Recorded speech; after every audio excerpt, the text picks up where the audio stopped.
I now give the floor to the Secretary General of the United Nations, His Excellency Antonio Guterres.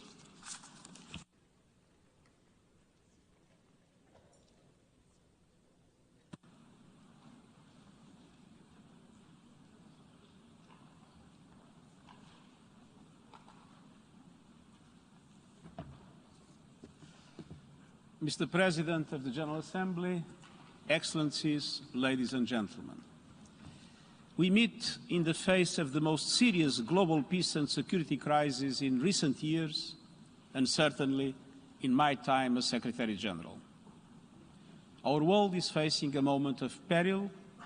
I truly hoped it would not come.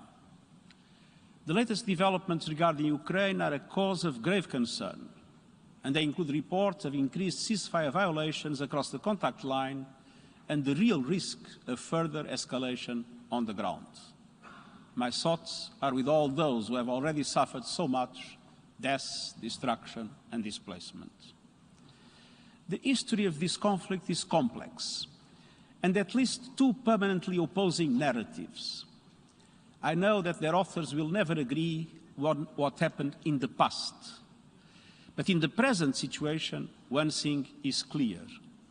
The decision of the Russian Federation to recognize the so-called independence of the Donetsk and Luhansk regions and the follow-up are violations of the territorial integrity and sovereignty of Ukraine and inconsistent with the principles of the Charter of the United Nations.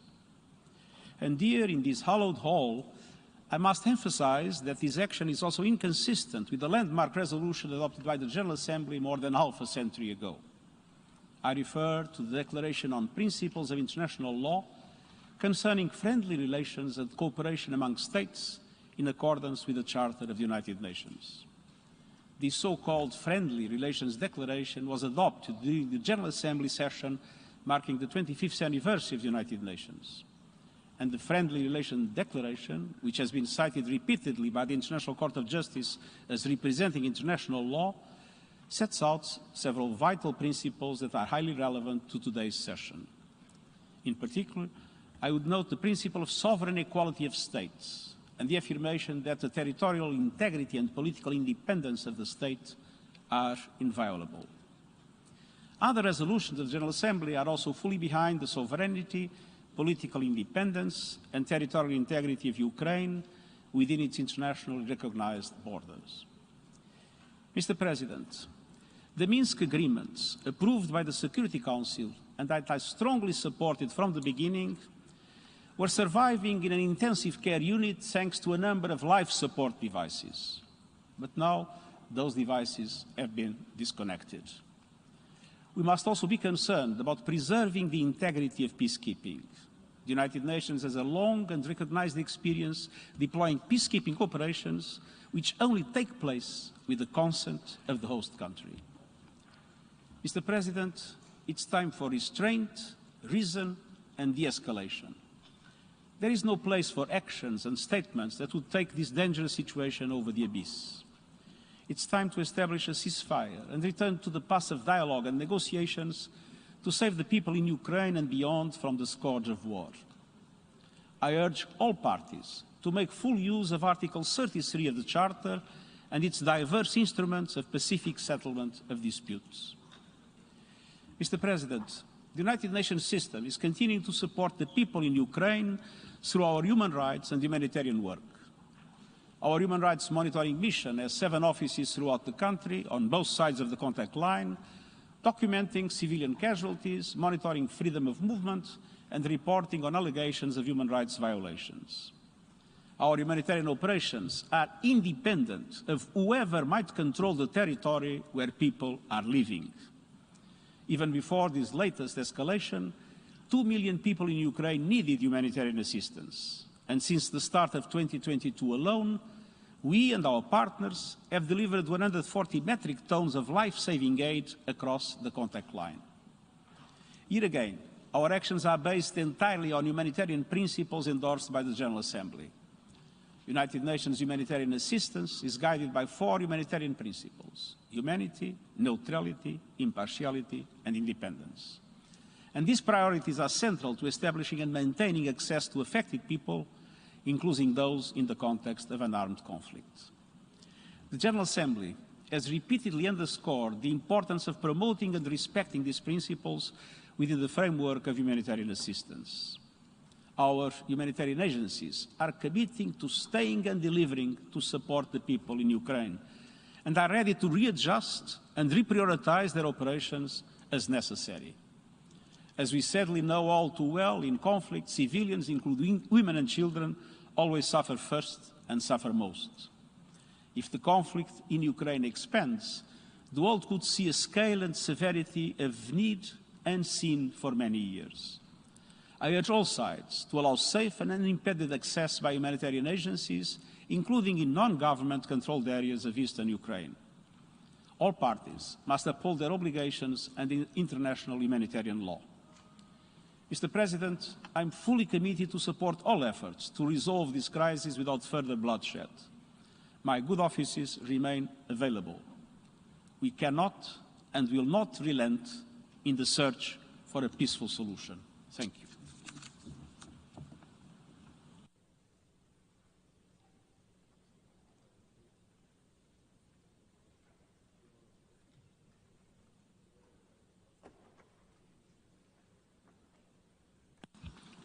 I thank the Secretary General for his statement.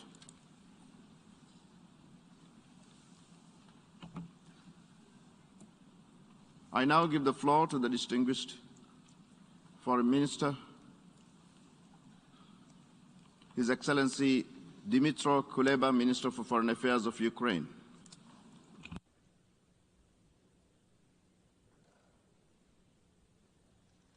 President, Secretary General, I'm grateful for your leadership in this main policy-making and representative organ of the United Nations. Mr. President, you have chosen the word hope as a motto for your presidency. The same feeling currently dominates the mindsets of Ukrainians and people around the globe. Hope for peace, hope for common sense to prevail, hope for diplomacy to ease tensions. However, today we need much more than hope. We need swift, concrete, and resolute actions. A new type of actions by the United Nations and international community which is relevant to the level of the threat we all, not just Ukraine, face today because of Russia's aggressive course. The people of Ukraine need these actions by Ukraine's strategic partners and international community. We are at a critical juncture in world history, and our actions today define it for decades to come. We all read history books. We all watched movies about the mistake politicians made in the run-up to 1914 and 1939, about the feats of our grandparents and the catastrophic price at which a revanchist evil in Europe was defeated. There is no more important task today than to not repeat the mistakes of the past. I do believe in the power of the free world and our joint ability to avert a new devastating catastrophe in Europe that no nation will be able to sit out. This is why today I address you on behalf of over 40 million of Ukrainians who only wish to live in peace and prosperity, not in fear, intimidation, not under Russian fire, bombs, and shelling. We are currently at the middle of the largest security crisis in Europe since the Second World War. This crisis was created and is being escalated by one side unilaterally, by the Russian Federation. Russia's accusations of Ukraine are absurd. Ukraine has never threatened or attacked anyone. Ukraine has never planned and does not plan any such action. Ukraine has never planned and does not plan any military offensive in the Donbas, neither any provocations or acts of sabotage. It is ultimately absurd to suggest that Ukraine could have prepared for anything like this and waited for months until Russia amassed an enormous military force along our borders to proceed with such alleged plans. This absurdity defies basic logic. Not less absurd are accusations of Ukraine escalating by acquiring defensive weapons from its partners. I want to stress it, the only reason for Ukraine to boost its defenses is Russia's ongoing and planned military and political actions. Russia's actions and statements are outrageous, horrific, and go far beyond threatening Ukraine. In fact, in his address this week, Russian President Vladimir Putin overtly denied Ukraine's right to exist. Anyone who might think I exaggerate as the Ukrainian foreign minister should just watch this horrifying speech. It is with a heavy heart that we all need to admit the grim reality of a new aggressive and revanchist rule rising over Europe. This is the fourth time that the General Assembly debates the situation in the temporarily occupied territories of Ukraine.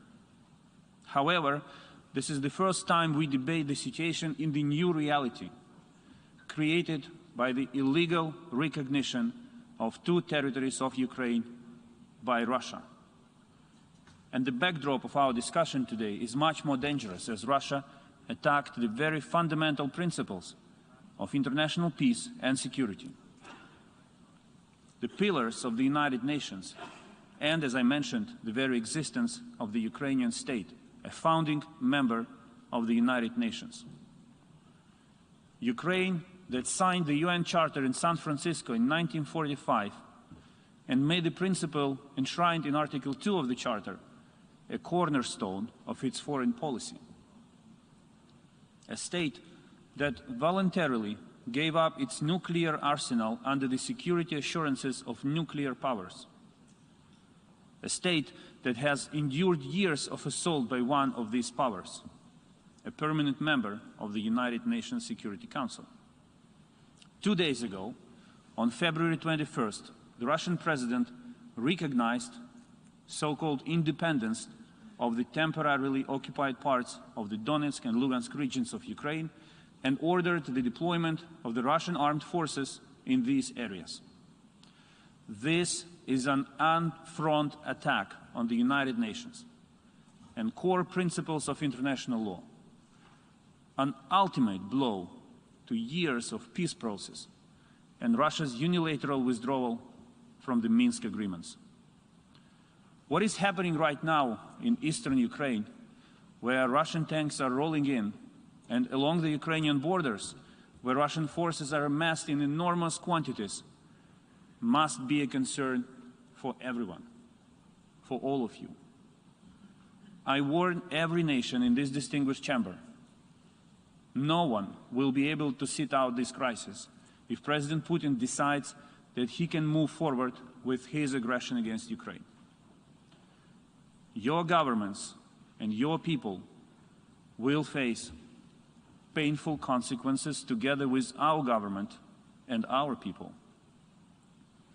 This is why we need to use this last chance for action and stop Russia where it is. It is clear that President Putin will not stop by himself. Distinguished representatives, the beginning of a large-scale war in Ukraine will be the end of the world order as we know it.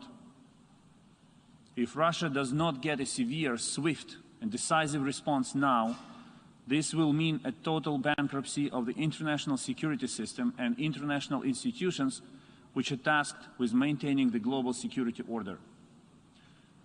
This is a grim scenario which will throw us back to the darkest times of the 20th century. Russia will not stop at Ukraine. If a permanent member of the UN Security Council succeeds in breaking literally all rules, other actors will be inspired by him and follow his pattern. What he tries to do now is to prove that the United Nations are weak, indecisive, and unable to defend their core principles, that rules do not apply to him, to Russia, to Putin. What role for the United Nations does Russia see? A new League of Nations. We must deny Russia what it wants. I graduated from the university with a degree in international law and strong belief in multilateralism.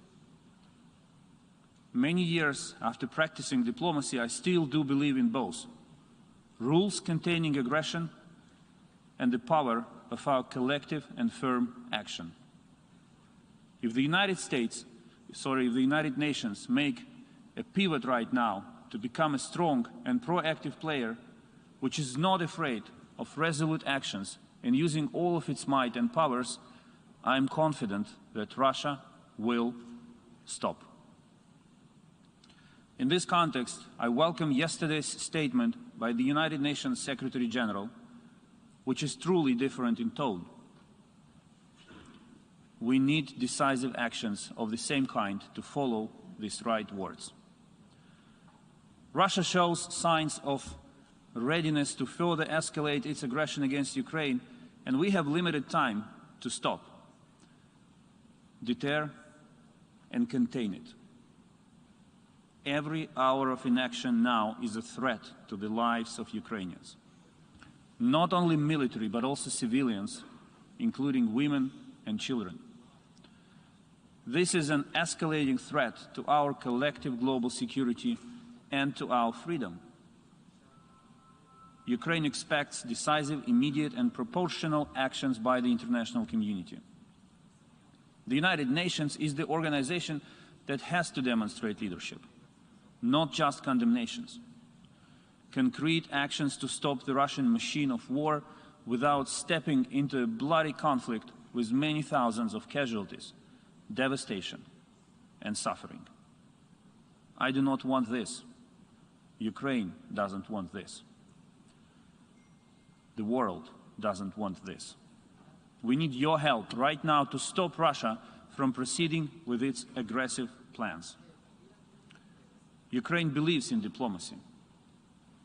We see no alternative to peaceful solutions by political and diplomatic means. There is still an opportunity for diplomacy to say its word, even as Russia continues its escalation and provocations. For months, Russia pretended to pursue diplomacy while bringing more and more troops to our borders and in the temporarily occupied territories of Ukraine. Now this number stands at least at 150,000. Under the OSCE Vienna document on confidence and security building measures, such actions fall under the qualification of unusual military activities that would require explanation. However, Russia has persistently refused to provide it. Instead, it proceeded with threats. Russia has literally stuffed the Black Sea and the Sea of Azov with at least 46 military vessels. It routinely closes large parts of the seas under the pretext of holding naval exercises. In practice, it amounts almost to a blockade of Ukrainian seaports. This is already an attack on the global freedom of navigation, one of the sacred principles of international law. Russia's propaganda machine is in full swing. It desperately tries to create a pretext for further aggression against Ukraine. We resolutely reject all Russian insinuations about any alleged Ukrainian offensive military operations in Donbas.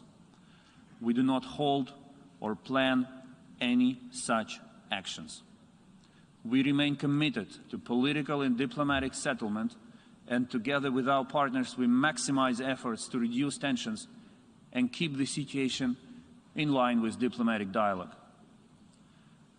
For now, we see that Russian occupation forces have already significantly increased shelling of Ukrainian territory and civilian infrastructure. Artillery fire at the contact line in the Donbas from the occupied territory hit a kindergarten in a town called Stanitsa Luhanska, and a school in Vrubivka, among the latest terrible examples. Recognition of the so-called republics has no legal implications.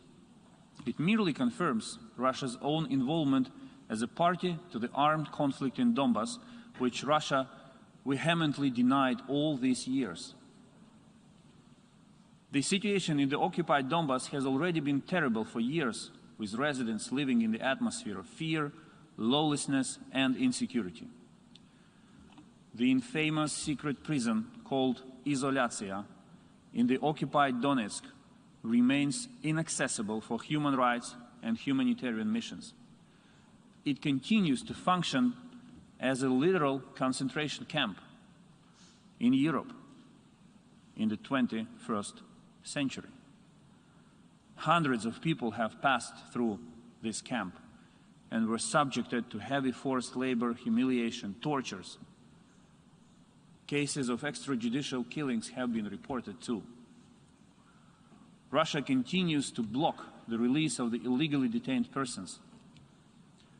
In September 2029, the President of Ukraine, Volodymyr Zelensky, handed over to the Secretary General the list of more than 100 Ukrainians from Donbas and Crimea who had been unlawfully detained, sentenced, or even transferred from the occupied territories to the Russian Federation. We reiterate our call on the Secretary General to provide good offices and facilitate their immediate release.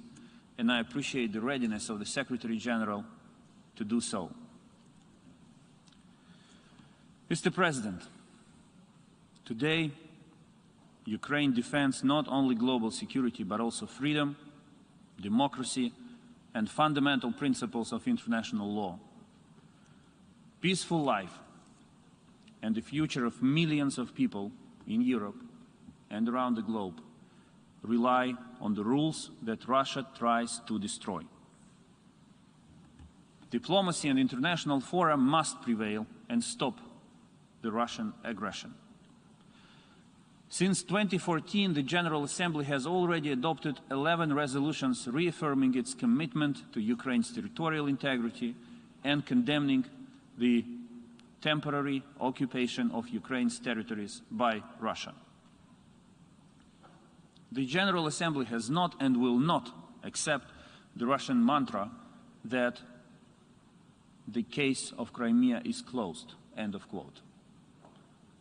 The occupying power persists in destroying the identity of Ukrainians and the indigenous people of the peninsula, the Crimean Tatars.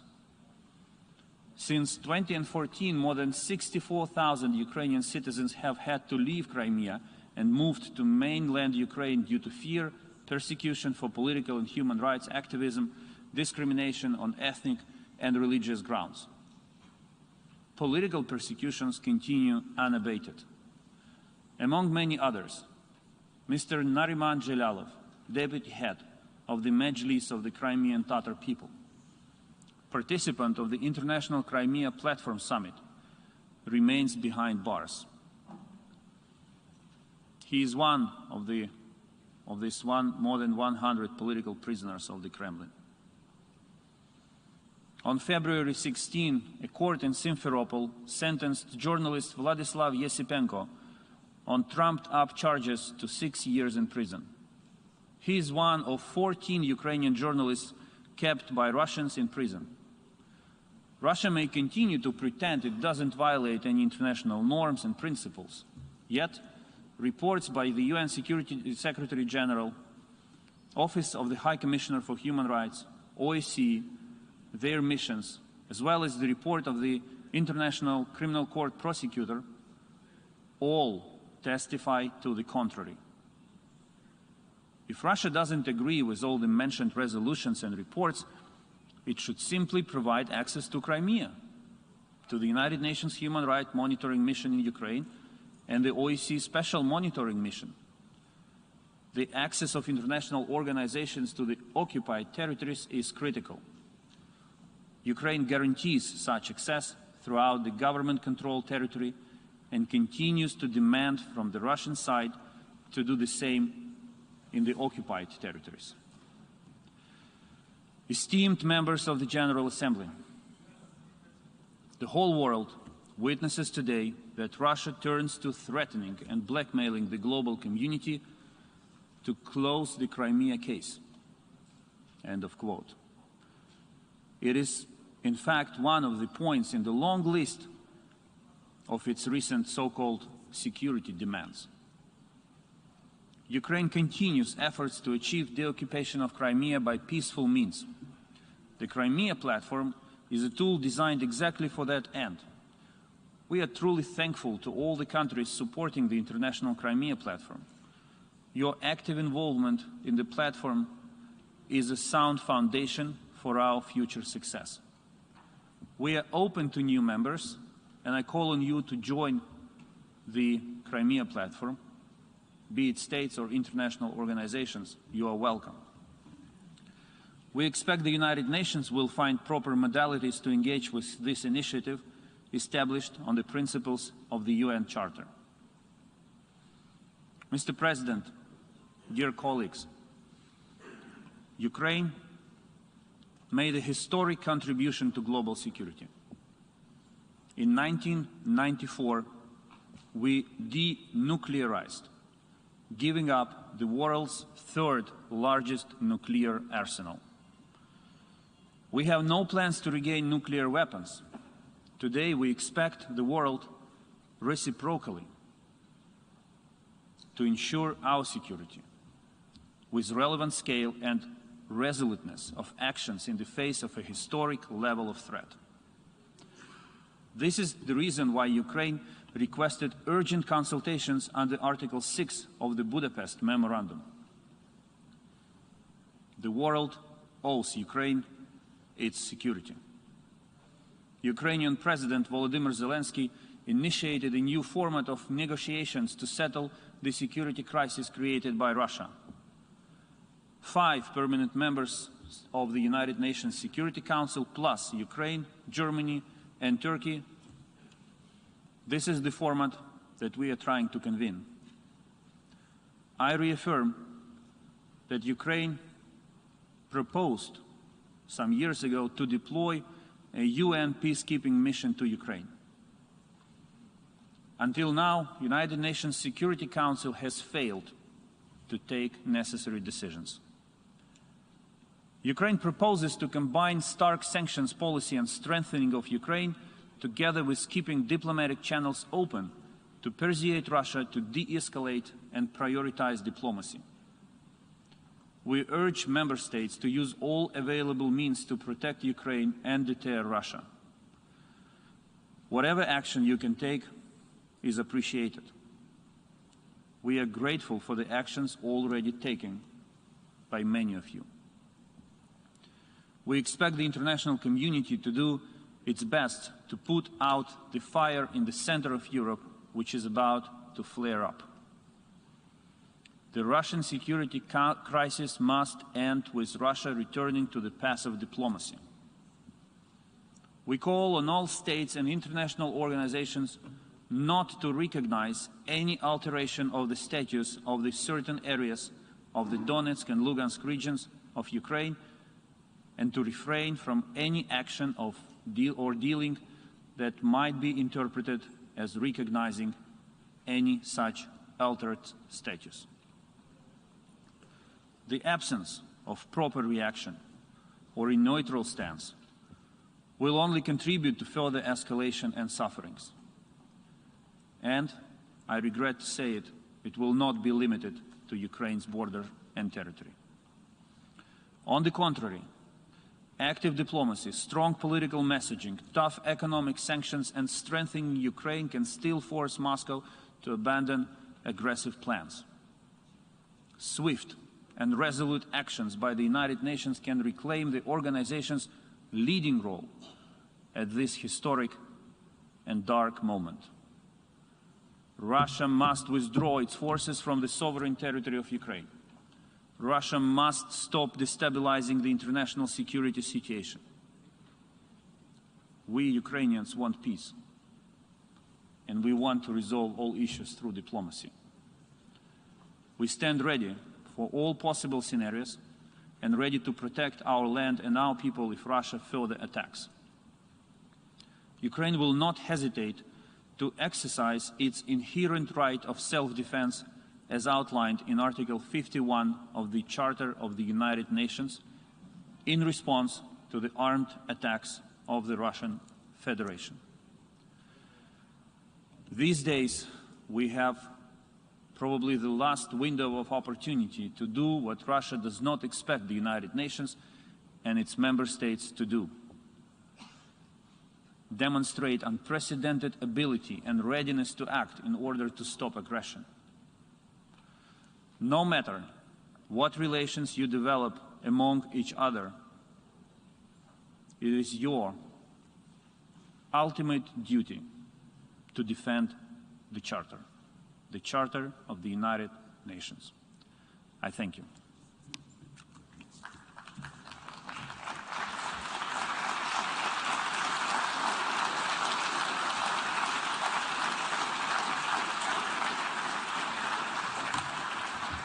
I thank the Minister for Foreign Affairs of Ukraine.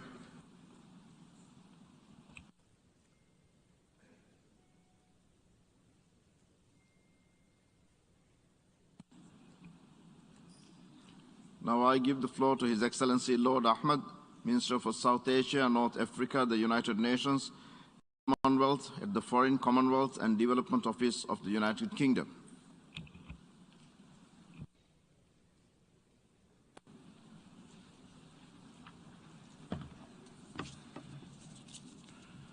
Mr. President, Secretary General, Your Excellencies, the United Kingdom is unwavering in its support for Ukraine's sovereignty, independence, and territorial integrity. We stand with the people of Ukraine. We stand with their right to determine their own future. President Putin's decision to recognize the so-called Donetsk People's Republic and Luhansk People's Republic as independent states proves beyond doubt that Russia has chosen the path of confrontation over the path of diplomacy and dialogue. Mr. Putin has ordered his troops into Ukrainian territory. This amounts to a further invasion of Ukraine. Mr. President, at every step, Russia has rebuffed offers of diplomacy and indeed discarded its international commitments. Commitments it has itself agreed and signed up to. Rather, it has pursued a campaign to withdraw Ukraine's internationally recognized borders by force. It is vital that we, the United Nations, the international community, must respond. We must understand the grave nature of where we are today. And together we must call on Russia to uphold the very founding principles of this, the United Nations, established precisely, as you said yourself, Mr. President, to end the scourge of war. Peace must prevail. We must highlight the human cost and respond to the humanitarian consequences of any further Russian military action. We know this will take a terrible toll on Ukrainians, but also it will take a toll on Russians alike, both victims of an unnecessary war of the Kremlin's choosing. And it's therefore essential that we must meet Russia's aggressive acts with solidarity, with strength, including through coordinated sanctions, to impose a severe cost on Russian interests and their economy. Yesterday, the United Kingdom announced new sanctions targeting billions of Russian assets. This is the largest sanctions package against Russia in British history, and it is part of our coordinated sanctions effort alongside our allies. But, Mr. President, we are clear that acting together with our allies, this is just the start. If Russia continues its campaign of aggression, we have a further package of sanctions ready to go. We urge the wider international community to join us in this effort. The Kremlin must understand the strength of the world's condemnation of President Putin's war of choice. Mr. President, let us pause for a moment. Let us reflect. This very week marks 8 years since Russia's illegal annexation of Crimea and the city of Sevastopol. It also marks 8 years since Russia's forcibly seized 10,000 square miles of sovereign Ukrainian territory, in flagrant violation of international law and Russia's own international commitments. And it's also 8 years since we, the General Assembly of the United Nations, record through Resolution 68262 the obligations of all states under Article 2 of the UN Charter to refrain from the threat or use of force against the territorial integrity or political independence of any state of the United Nations. Yet, 8 years on, tragically, here we are again, confronted by Russian aggression against the sovereignty of Ukraine. And as Secretary General Antonio Guterres has made clear, Russia's unilateral measures conflict directly with the very principles of the United Nations Charter. Their actions are a fundamental challenge to global peace and security, and a challenge to the international order on which we all rely. And equally important, it is for all of us to protect. We must condemn unequivocally this aggression together and stop President Putin's expansionist ambitions. Mr. President, we must hold Russia true to its commitments under the UN Charter and say to Russia very clearly, pull back, choose peace, not war, whilst also sending a very clear message to the people of Ukraine that in your hour of need, we, the international community, we, the United Nations, stand with you. Thank you.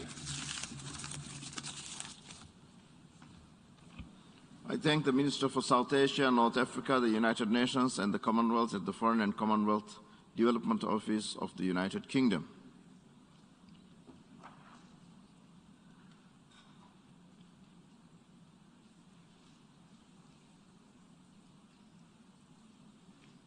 I now give the floor to His Excellency Tobias Linde, Minister of State for the Federal Foreign Office of Germany.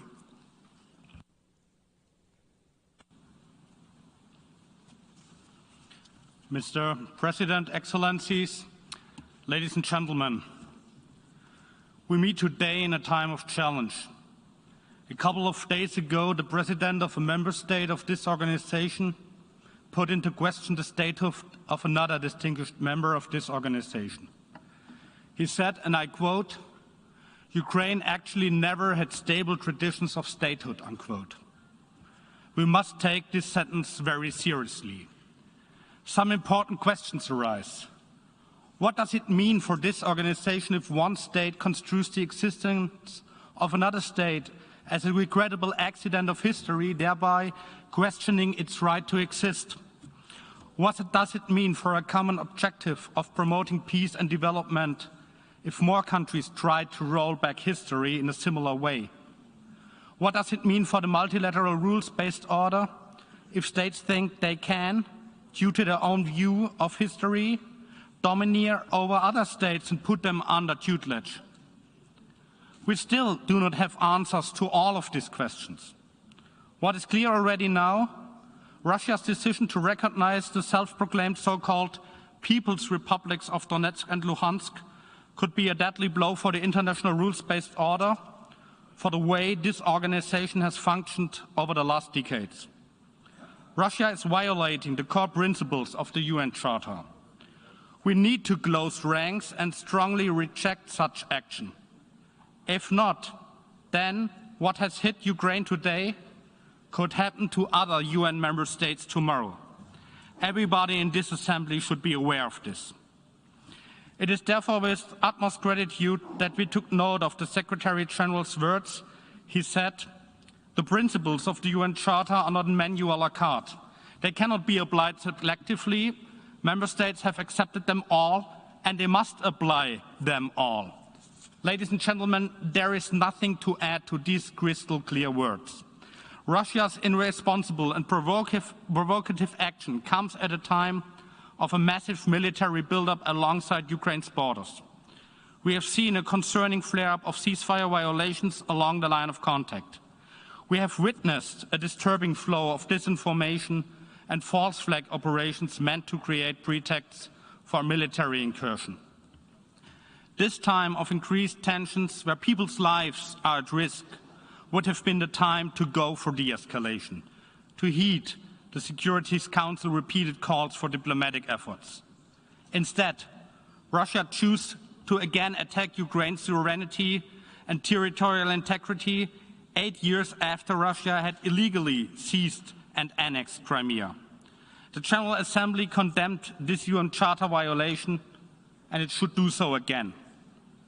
Ladies and gentlemen, Mr. President, I commend Ukraine's continued restraint in the face of this aggression. President Zelensky's commitment to finding a peaceful diplomatic way out. Since 2014, France and Germany have done their utmost to work towards a political solution of the conflict in eastern Ukraine on the basis of the Minsk agreements. Russia's signature is under these agreements. Over the last weeks, Chancellor Scholz and my Foreign Minister Baerbock have left no stone unturned to engage with Russia diplomatically in close coordination with our French partners. We are willing to chart a way forward, strengthening trust, stability, and security in Europe. We have the framework established to do this in the NATO-Russia Council, in the OSCE, and in the Normandy format. The ceasefire in the Donbass must be observed immediately. We condemn the use of heavy weaponry and indiscriminate shelling of civilian infrastructure, which constitutes a clear violation of the Minsk agreements. This must stop. We commend the OSCE Special Representative for trying to convene an extraordinary session of the Trilateral Contact Group. Ukraine and my country stand ready for another meeting in the Normandy format or for the summit that Ukraine has proposed. The OSCE Special Monitoring Mission is vital for monitoring the situation in eastern Ukraine. This is why Germany's seconded staff remains on the ground. The SMM must be allowed to carry out its mandate in full. We want to resolve this crisis by diplomacy. To this end, Russia must immediately change its course of action. First, I urge Russia to de-escalate now, to withdraw its troops from Ukraine, in particular from the self-proclaimed entities and the Crimean Peninsula, as well as from Ukraine's borders. Second, Russia must refrain from any action which would further fuel the risk of a full-fledged military conflict with Ukraine. Third, I urge Russia to immediately repeal its decision to recognize the separatist entities. Mr. President, ladies and gentlemen, do we respect the territorial integrity and sovereign equality of UN member states? Do we stand by the UN Charter? I call on all member states to reaffirm our commitment to these principles over Ukraine and beyond. With our allies and partners, Germany will spare no effort to find a diplomatic way forward. We will be steadfast in our support for Ukraine, in our support for the UN Charter. It is a common duty to remain committed to a rules-based order, to trustful cooperation, to bringing forward a common goal of lasting peace and stability. We invite every member of this organization to join these efforts. Now, ladies and gentlemen, is the moment to speak up and defend the international order of the UN Charter against unilateral aggression, jointly and decisively. I thank you. I thank the Minister of State of the Federal Foreign Office of Germany. And now I give the floor to the distinguished representative of the European Union.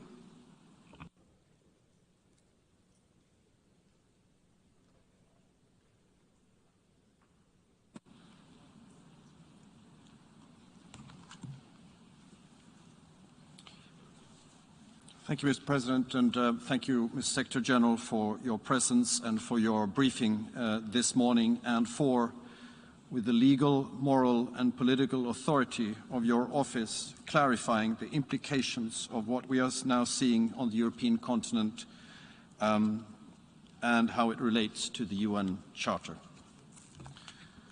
Mr. President, I will speak on behalf of the European Union and its member states.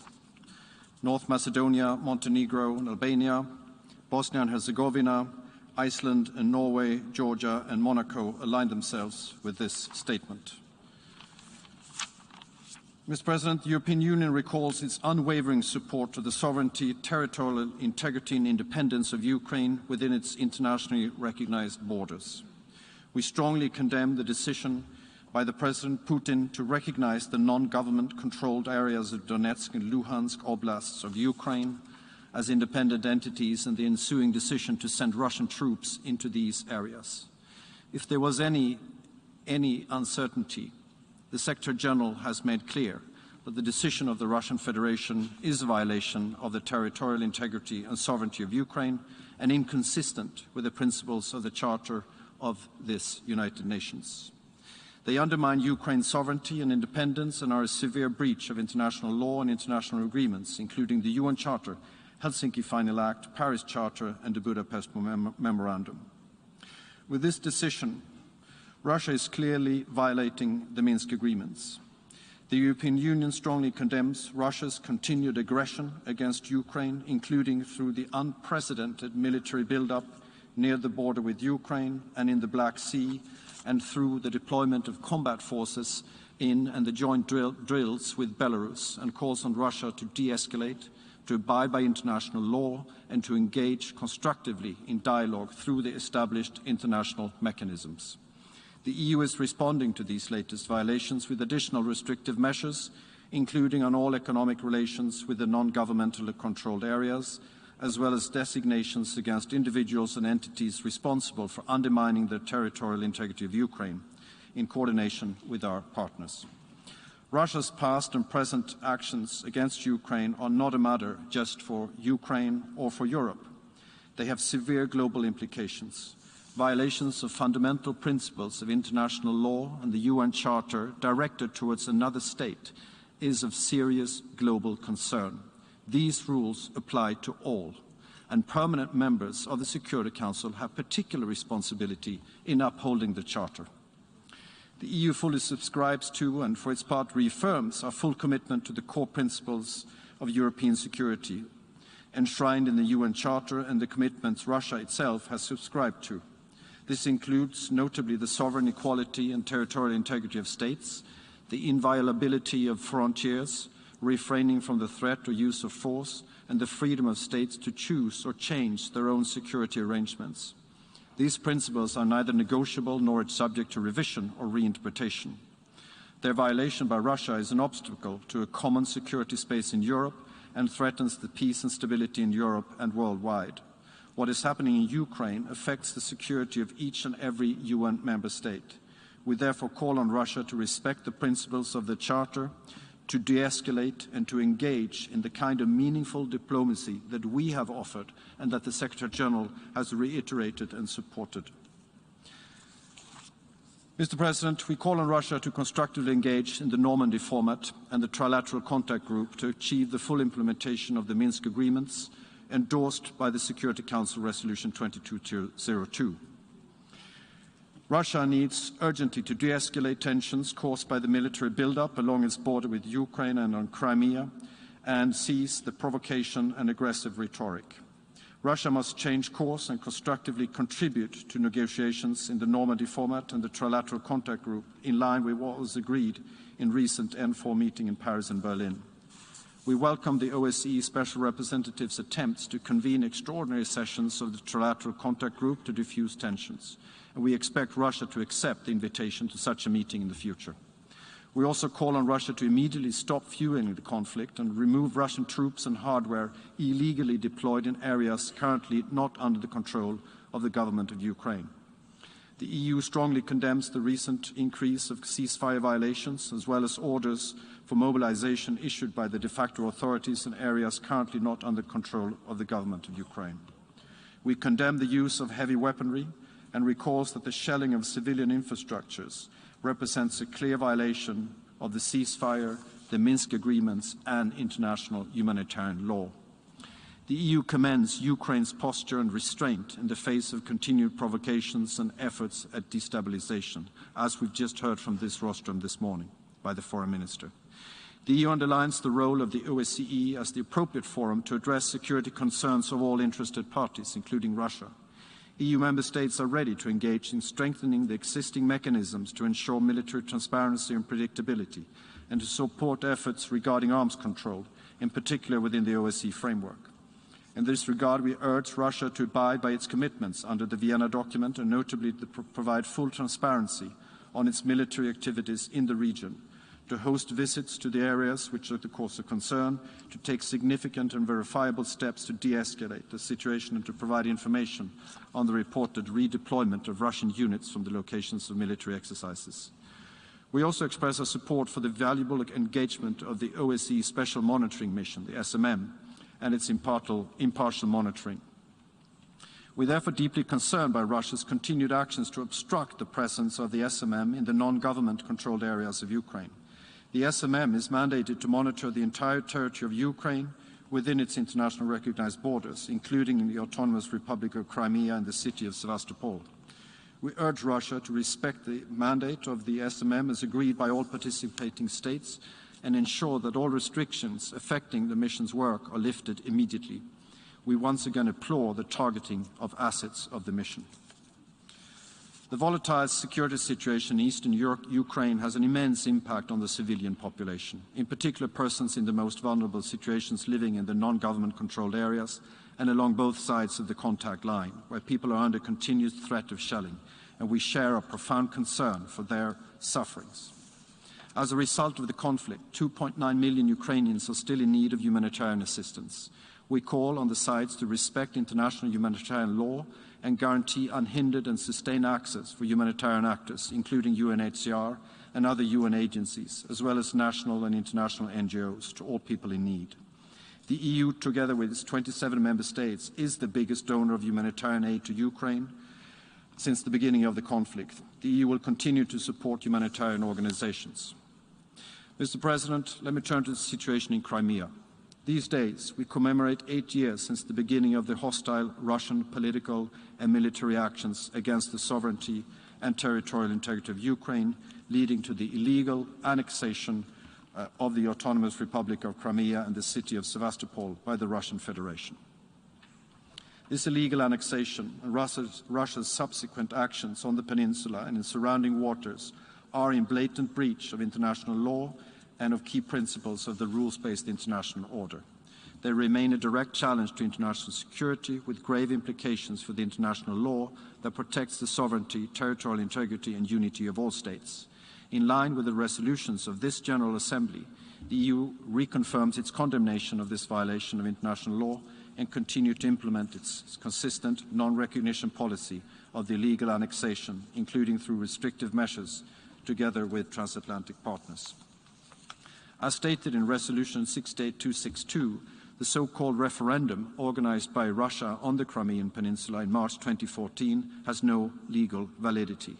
And we recall the obligation of all states not to recognize as lawful any territorial acquisition of special advantage resulting from aggression. And we call on all UN member states to remain steadfast in their policy of non-recognition of Russia's illegal annexation. We welcome Ukraine's efforts to continue to seek justice using international legal instruments and courts. The ongoing Russian militarization of the Crimean Peninsula has a negative impact on the security situation in the Black Sea region and beyond, and we call on Russia to refrain from impeding the lawful exercise of navigational rights and freedoms to and from the Sea of Azov in accordance with international law. We affirm the universal and unified character of the United Nations Convention on the Law of the Sea. We remain seriously concerned about transfers by the Russian Federation of sophisticated weapon systems and military personnel to the peninsula since March 2014.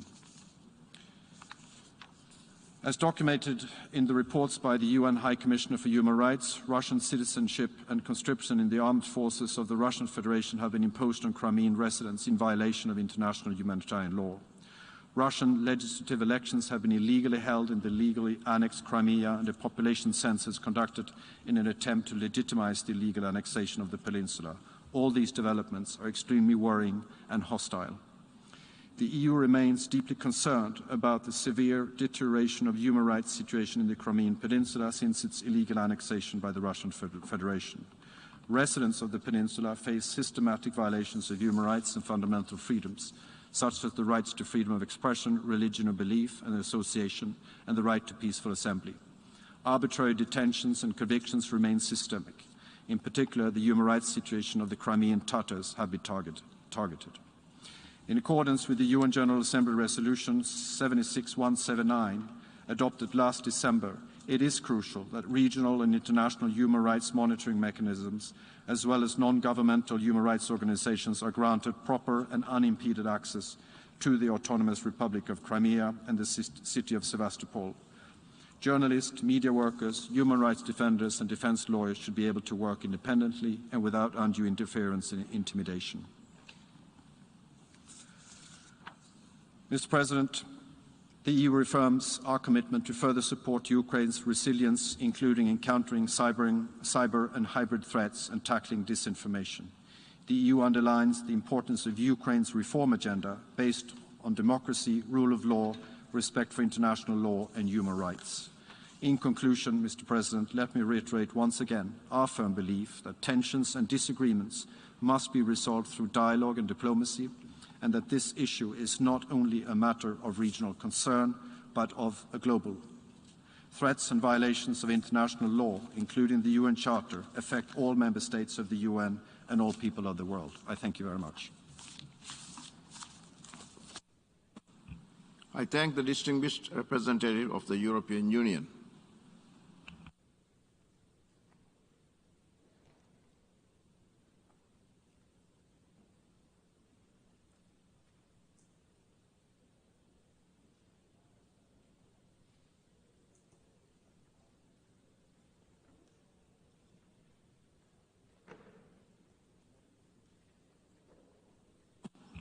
I now give the floor to the distinguished representative of Lithuania on behalf of the 8 Nordic Baltic countries.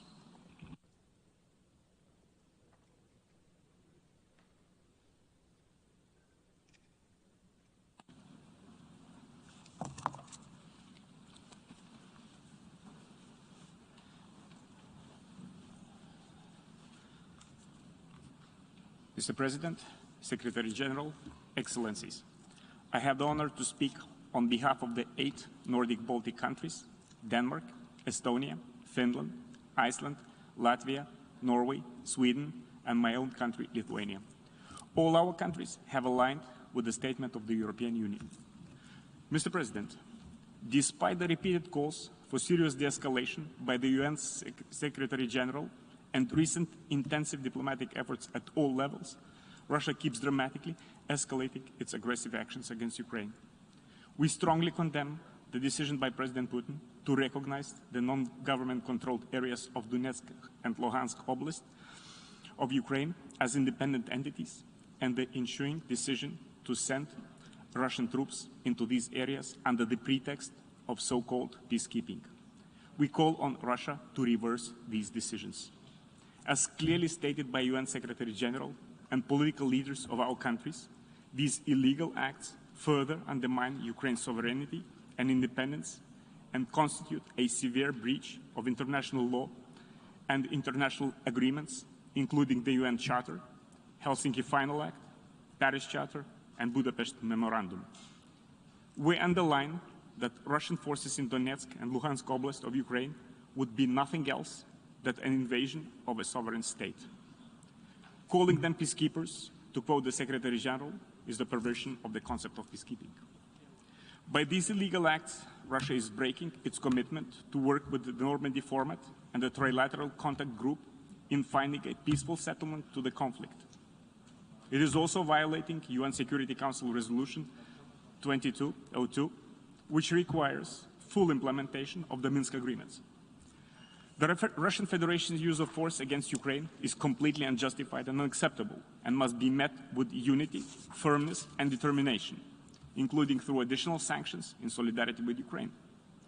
Russia's continued aggressive actions and threats against Ukraine and its recent unprecedented and large-scale military buildup in Ukraine and near its borders, including through deployment of combat forces in and the joint drills with Belarus, pose a threat not only to European but also to the global security.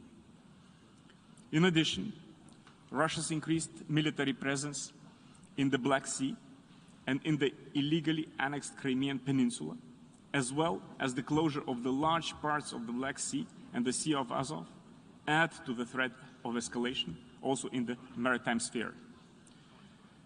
Non-adherence to international law and its fundamental principles undermines the rules-based international order and effective multilateralism. We underscore the crucial importance of upholding these principles, including to the right of all states to the sovereign equality, territorial integrity, and political independence, as well as freedom of states to choose their own security arrangements. The Nordic and Baltic countries stand in full solidarity with Ukraine, supporting its territorial integrity, sovereignty, and independence within its internationally recognized borders. Russia has a clear and direct responsibility under international law to work to find a peaceful settlement of the conflict. We call on Russia to respect the principles of the UN Charter, to de-escalate, and to choose to engage in the meaningful diplomacy. Mr. President, in 3 days, we will mark the 8th anniversary of the illegal annexation of Crimea and the city of Sevastopol by the Russian Federation. The Nordic and Baltic countries continue to condemn this blatant violation of international law and remain committed to implementing the EU's non-recognition policy, including through restrictive measures. We call on UN member states to consider similar measures in accordance with the UN General Assembly, the Resolution 68/262. We continue to condemn the increasing militarization of the Crimean Peninsula and the severe deterioration of the human rights situation there. We recall the obligation of all states not to recognize as lawful any territorial acquisition or special advantage resulting from the use of armed forces. The Russia-instigated conflict has resulted in around 14,000 deaths, 1.5 million displaced, countless damages and suffering of those living on both sides of the contact line. Furthermore, we are witnessing Russia's continued effort of de facto integration and systematic demographic changes of the illegally annexed Crimea, as well as non-government controlled areas in Donetsk and Luhansk regions of Ukraine, including through accelerated issuing of Russian passports on the massive scale to Ukrainian citizens and forced conscription to the Russian armed forces. Such moves are making the conflict resolution efforts even more difficult. We are concerned about reported arbitrary detentions and arrests, especially of Crimean Tatars and Ukrainian-speaking minorities, increasing pressure on journalists and media workers, human rights defenders, and other members of civil society. Russia must fully respect international law, including international humanitarian law and international human rights law. We call for the immediate release of all illegally detained and imprisoned persons in the Crimean Peninsula and in Russia. It is essential that international organizations and human rights actors have unhindered access to the areas currently not under control of the Ukraine and the Crimean Peninsula, in accordance with UN General Assembly Resolution 76/179 of the 16th December 2021. We urge Russia to withdraw its forces and material from within Ukraine, including the Crimean Peninsula and non-government controlled areas of Luhansk and Donetsk Oblast, as well as from areas adjacent to its borders, and to immediately stop fueling the conflict. We reiterate our full support to the efforts towards peaceful and sustainable resolution of this conflict through the established international mechanisms. We commend Ukraine for its constructive approach and urge Russia to assume its responsibility as a party to the conflict, upholding its commitments, abide by the international law, and return to the discussions within the Normandy format and the Trilateral Contact Group. It is essential that the OSCE Special Monitoring Mission have free and unhindered access through Ukraine, including the Crimean Peninsula and non-government controlled areas in Donetsk and Luhansk Oblast of Ukraine, in accordance with its mandates. We're deeply concerned regarding the continued restrictions of the mission's freedom of movement, including security incidents involving its staffs and assets. Mr. President, the position of Nordic and Baltic countries is clear. It is our duty as members of the UN to defend the rules-based international order. Challenges to this order clearly affect the international community as a whole. We urge Russia to abide by international law and uphold its international commitments. Like the Secretary General, we recall the obligations under the UN Charter of all members to refrain from the threat or use of force and to settle the international disputes by peaceful means. We thank the Secretary General for his clear message on Russia's aggressive actions and call for the UN to continue efforts to restore respect for the sovereignty, territorial integrity, political independence, and unity of Ukraine within its internationally recognized borders. I thank you, Mr. President. I thank the distinguished representative of Lithuania, who spoke on behalf of the 8 Nordic Baltic countries.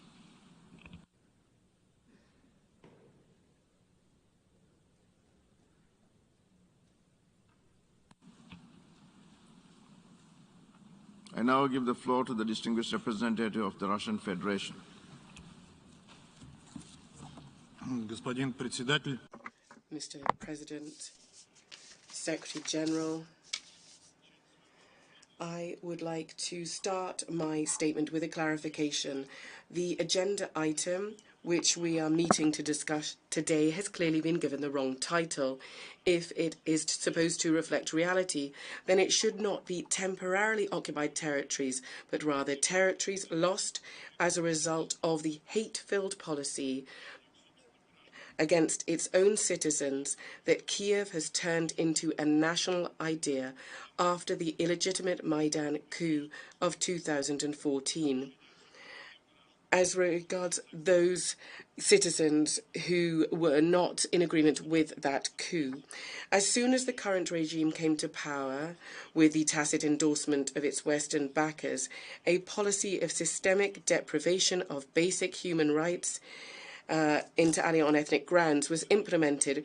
We understand the focus of today's discussion is the recognition by the Russian Federation of the DLR and the LPR as the current affairs event of the day. There is currently a great deal of speculation and insinuation surrounding this decision. I'd like to underscore that what happened was a direct result of Kiev's years-long sabotage of their direct obligations under the package of measures adopted in Security Council Resolution 2202. As soon as it was signed in February 2015, Russia was consistently committed to this complicated internal Ukrainian compromise. We did all we could to preserve the sovereignty and territorial integrity of Ukraine. We organised numerous UN Security Council meetings, area formula meetings. We actively participated in the work of the Normandy Format and the Minsk Contact Group. We discussed the situation in the east of Ukraine in the Organisation for Security and Cooperation in Europe. This is despite the fact that Russia is not a party to the Minsk process and is not and was not.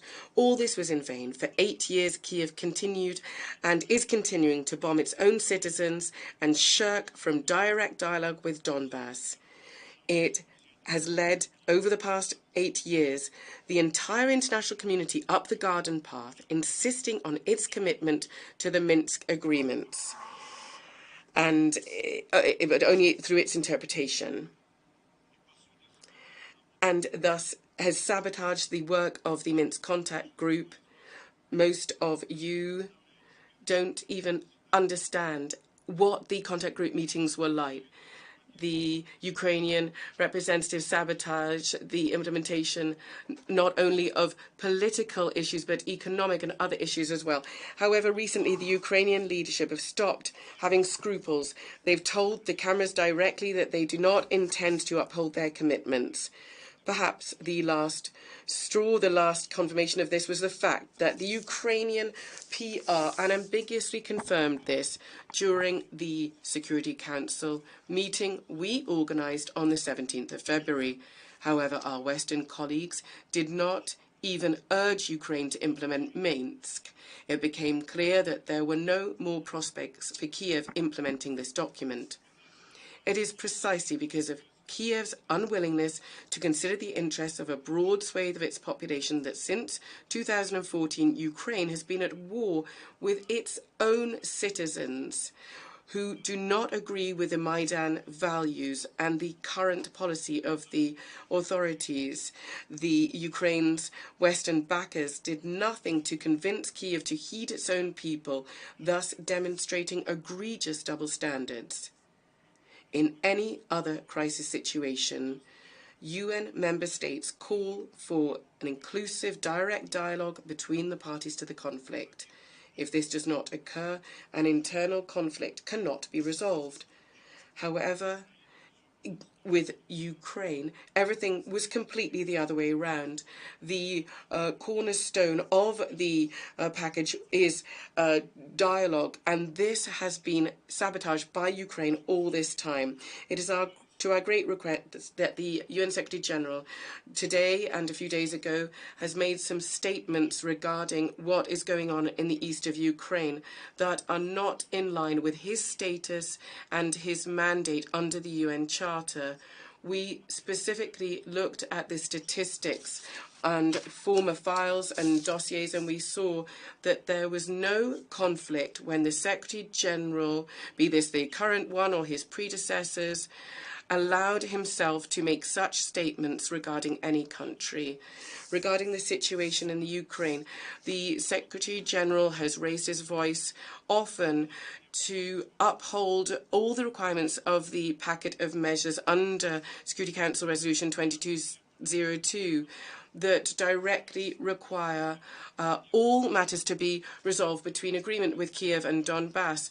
Nobody in the West mentioned that at all. Unfortunately, the Secretary General has followed this very sad example. In these circumstances, we don't understand what good offices that the Secretary General talked about can be provided. The people in Crimea and Donetsk and Lugansk declared their independence. Crimea was luckier. Its inhabitants almost immediately said they wanted to accede to Russia, and they came under the protection of the Russian Federation. The people of Donetsk and Lugansk, to whom our German and French partners had promised a just settlement, had to wait our recognition over a long 8-year period. During this time, at the behest of our Western colleagues, there was still a glimmer of hope that Kiev would have a change of heart and start dialogue with its citizens. However, the Maidan authorities didn't have such plans in mind. Over that period, it carried out 2 heinous, bloody military adventures, culminating in the Ukrainian army routing the self-defense fighters and flouting the Minsk agreements. Instead of implementing them, Kiev right from the start nurtured plans for revenge without ceasing to shell residential areas and to conduct sabotage. Furthermore, it's important to bear in mind that over the years, Ukraine irrevocably became anti-Russia and waged a war on the Russian language and all that is Russian as part of its state policies. The country has seen the emergence of a linguistic inquisition. The area where the Russian language can be used has significantly shrunk and has been subject to repression. Under President Zelensky, who during his pre-election campaign donned the garb of a peacekeeper and a protector of the interests of all Ukrainians, under him there was a ban introduced on broadcasting 6 opposition TV channels. Lies about World War II have taken deep root. Hitler's comrades in arms have become heroes, and the real heroes have become nobodies. We don't agree with Kiev's policy. Those people who didn't agree have been persecuted, and there's been physical harm and massacres and murders of journalists and others. Thus, it was clear to the people of Donetsk and Lugansk what kind of Ukraine they were being asked to return to. However, even faced with this, they did not waver from implementing the Minsk agreements. They believed that the document would be implemented and they would be granted special status. As it turned out, these hopes were dashed. Today, we are all aware of the horrific figure of 14,000 victims of the conflict, including hundreds of children. The overwhelming majority of them are inhabitants of Donetsk and Lugansk. All these years, there's been an economic, transport and food embargo on Donbass. Elderly people and children have to hide from shelling. The number of refugees who are being rescued and going to Russia and not Ukraine, over the past few days alone has reached tens of thousands. 96,000 people today alone. For any civilized state, it's clear that you can't treat your people like that. That means Kiev doesn't need Donbass inhabitants. It only needs their land.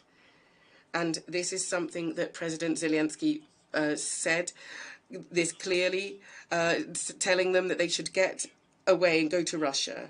However, the Kiev authorities are dubbing these people very disparagingly terrorists. Having become convinced the situation was hopeless, we decided that the people of Donbass are fully within their rights to consider themselves independent. You know the rest. Distinguished colleagues, given the blatant genocide and the trampling on the most important human right of all, the right to life, our country could not remain indifferent to the fate of the 4 million people of Donbass. We primarily have been guided by the fact that the greatest value of all is that of human life. In criticizing us for our decision, you are showing utter indifference for the fate of the Donetsk and Lugansk people, just as Kiev and its Western backers have done during these 8 years of conflict. This conflict is by no means over. Shelling of residential areas in both republics has not ceased. The West continues to goad and to provoke and to arm Kiev. We warn you that since, upon the request of Donetsk and Lugansk, the ceasefire will be monitored by the Russian armed forces, no one intends to go softly with any violators. Therefore, we urge you today to focus efforts on reining in Kiev and deterring it from conducting a new military adventure that might cost the whole of Ukraine very dearly. Thank you.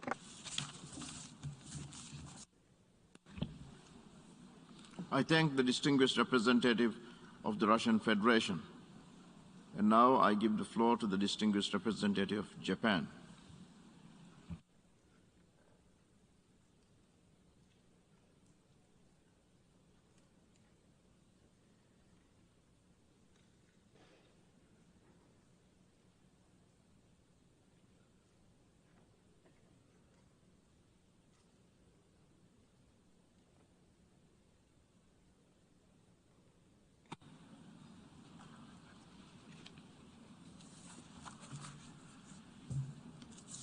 Mr. President, the government of Japan has a strong view that what is happening in and around Ukraine is not an isolated problem in Europe, but a problem for the entire international community and a challenge to the international order. It goes totally against the purposes and the principles of the UN Charter. Mr. President, Japan consistently supports the sovereignty and territorial integrity of Ukraine. Russia's decision to recognize the independence of certain regions of eastern Ukraine seriously undermines those very principles in violation of international law. It is absolutely unacceptable, and Japan strongly condemns the series of recent Russian acts. Prime Minister Kishida, acting in lockstep with the international community, has announced sanction measures, including the suspension of the issuance of entry visas and asset freeze to individuals concerned. Japan continues to pay close attention with serious concern to the development of the situation, including Russia's military buildup in the armed areas around Ukraine's borders, and its decision regarding the deployment of its forces outside its territory. Tensions should be de-escalated by the withdrawal of Russian troops, and this is essential to restore the cause of diplomacy.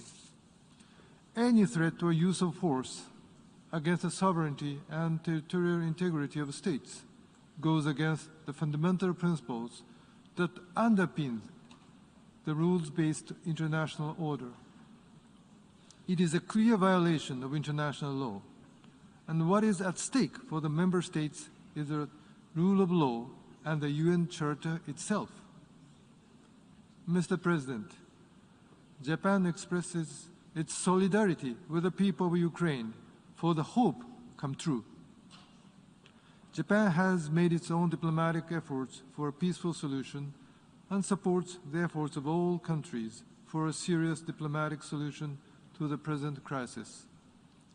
Before closing, let me reiterate that unilateral attempts to change the status quo by force or coercion are unacceptable, regardless of wherever they take place. No member state can afford to be a bystander. Japan will continue to work hand in hand with other partners. I thank you, Mr. President. I thank the distinguished representative of Japan.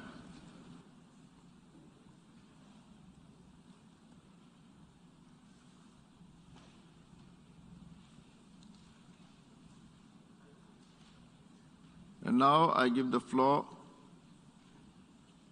to the distinguished representative of the United States.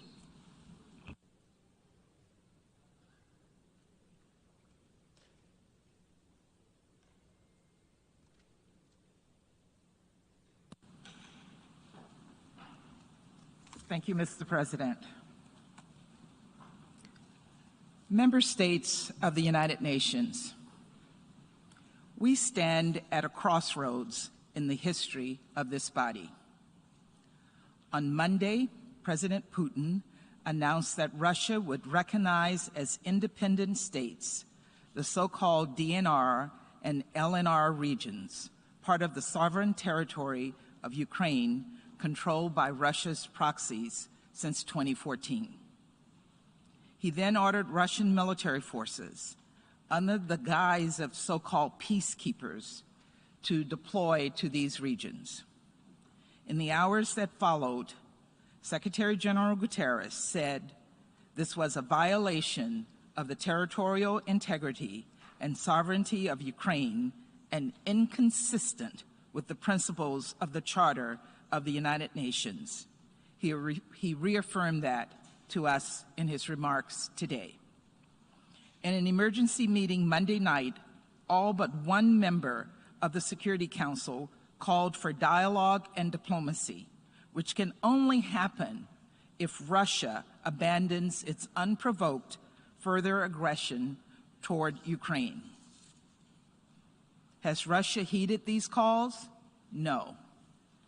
Instead, it has responded with additional actions to undermine Ukraine's sovereignty, including mass disinformation, which we just heard again today, cyber attacks, and efforts to create a false flag pretext, in addition to Russia's overwhelming military buildup of more than 150,000 troops near Ukraine's border.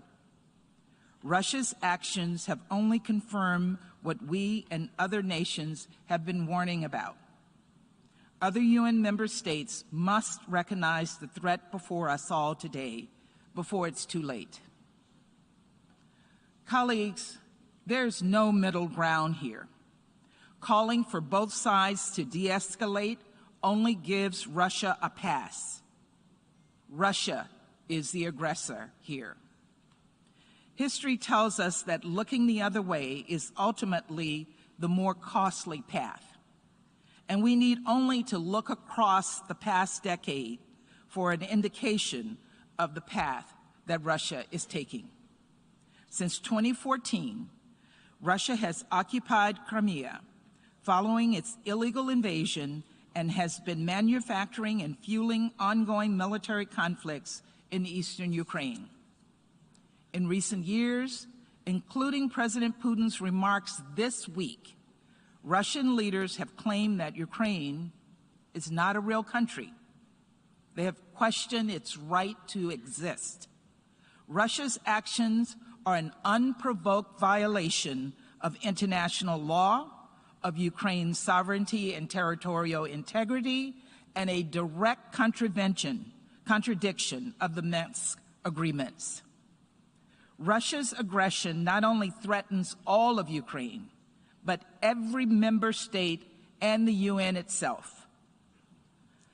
Colleagues, President Putin gave us the clearest indication of his intentions on Monday when he asked the world to travel back in time by more than 100 years before the United Nations even existed to an age of empires. He asserted that Russia can recolonize its neighbors and that he will use force to make a farce of the United Nations. The United States rejects that firmly. This is 2022. We're not going back to an era of empires and colonies or to the USSR or the Soviet Union. We have moved forward, and we must ensure, as the permanent representative from Kenya said in the Security Council on Monday night, that the embers of dead empires do not ignite new forms of oppression and violence. Unfortunately, the fake reality Russia wants to create is already having real consequences for the people of Ukraine and for the world.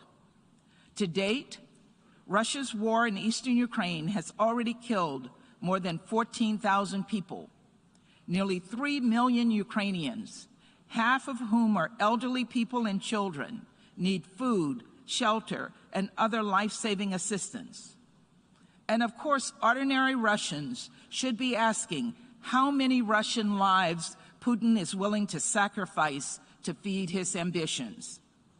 If Russia continues down this path, it could, according to our estimates, create a new refugee crisis, one of the largest facing the world today, with as many as 5 million more people displaced by Russia's war of choice and putting pressure on Ukraine's neighbors. And because Ukraine is one of the world's largest wheat suppliers, especially for the developing world, Russia's actions could cause a spike in food prices and lead to even more desperate hunger in places like Libya, Yemen, and Lebanon. The tidal wave of suffering this war will cause are unthinkable.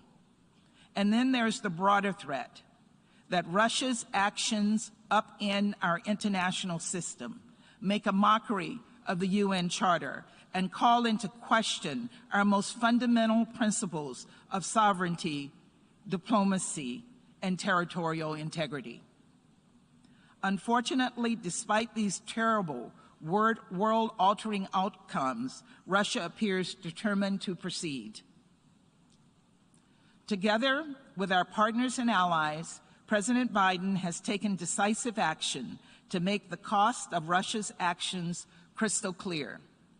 But as much as we all want Russia to de-escalate and choose the path of peace, that is not our choice to make. This is President Putin's war of choice. If he chooses to escalate further, Russia and Russia alone will bear full responsibility for what is to come.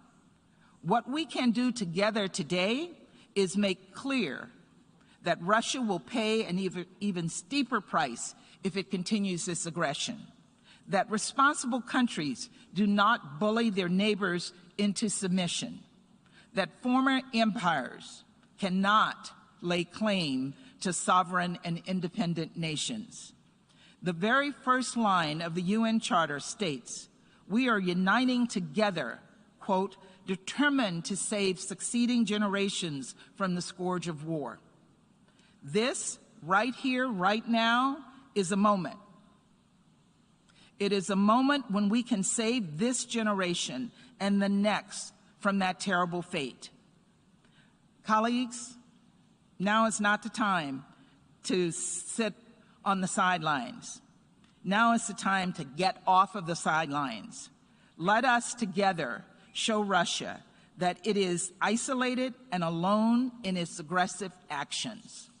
Let us stand fully behind the principles of sovereignty, political independence, and territorial integrity for Ukraine and for all member states.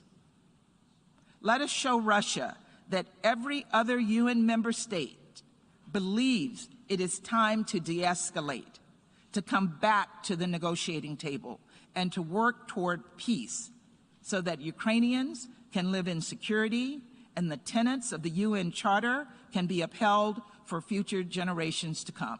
Thank you very much. I thank the distinguished representative of the United States.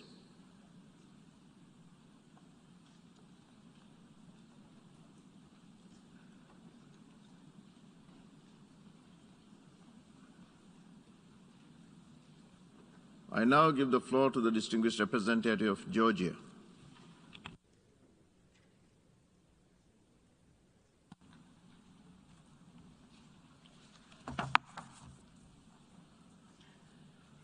Mr. President, Excellencies, my delegation aligns itself with the statement made by the European Union, and in my national capacity, I would like to add the following comment. Last year, we celebrated 75th anniversary of the United Nations, which was created to save succeeding generations from the scourge of war. But today, our generation and this very United Nations and the rules-based order has come at a crucial juncture. How the events will unfold will define not only the future of security and stability in Europe, but of the entire international community. It is deeply alarming that the international norms and principles that we all committed to uphold are repeatedly violated by the Russian Federation, a permanent member of the Security Council whose primary responsibility is to do the exact opposite, act as the guardian of peace and security. Unfortunately, breaching the international law and undermining international rules-based order has long been a marking of Russia's aggressive policy towards its neighboring states, aimed at forcefully redrawing their borders and trying to curb their sovereign choices. My country, Georgia, is no exception here. Russia's decision to recognize the so-called independence of integral parts of Ukraine and sending its military as the so-called peacekeepers represent grave violation of the UN Charter and the Helsinki Final Act. Moreover, they are in breach of Russia's own commitments made under the Budapest Memorandum and the Minsk Agreements endorsed by the Security Council Resolution 2202. The Georgian government strongly condemns Russia's so-called recognition of Ukraine's territories, the so-called LPR and DPR. Let me be clear, these decisions, as in the case of Russian-occupied Georgian regions, shall never be accepted by the international community. 8 years have passed since the Russian aggression against Ukraine, annexation of Crimea, and instigation of the conflict in Donbass. The humanitarian cost alone is tremendous. More than 14,000 Ukrainian citizens died, while more than 30,000 have been injured, and almost 1.5 million residents of the occupied areas of Ukraine now live in internal displacement. As we speak, another wave of Russia's military aggression against Ukraine is well underway. It is aimed at redrawing Ukraine's sovereign borders, and the security repercussions of such actions will go far beyond Ukraine. Let me express strong solidarity and commend brave Ukrainian people for their restraint and resilience in the face of the ongoing aggression. Dear colleagues, aggression against Ukraine is a repetition of the same pattern of Russia's illegal actions that we saw against my own country. It started with inciting and backing up puppet regimes in Georgia's Abkhazia and Tskhinvali regions. Then came a full-scale military aggression in 2008 under fabricated pretexts, leading to their illegal occupation. And shortly after signing a ceasefire agreement, instead of fulfilling obligations undertaken, Russia recognized the occupied territories as sovereign entities, thus creating a launchpad for their factual annexation. As of today, in breach of all the international commitments, including inter alia the EU-mediated 12 of August 2008 ceasefire agreement, Russian Federation continues its illegal and provocative actions toward the occupied regions of Georgia, conducting so-called borderization process, which in effect is nothing less than a continuous aggression and a creeping annexation. Humanitarian consequences of the aforementioned actions are appalling, given unbearable human rights situation and the conditions the civilian population, women and children have to endure. We are seeing the very same playbook in action in Ukraine. This pattern of behavior brazenly undermines the entire international rules-based order, poses grave threat to regional and global peace and security, and are inconsistent with the ways how responsible states should act in the 21st century. It is no longer about Ukraine or Georgia or other countries neighboring Russia. Peace and security in Europe and beyond are at stake. Silence and acquiescence to land grabbing today is tantamount to a crime before the generations to come.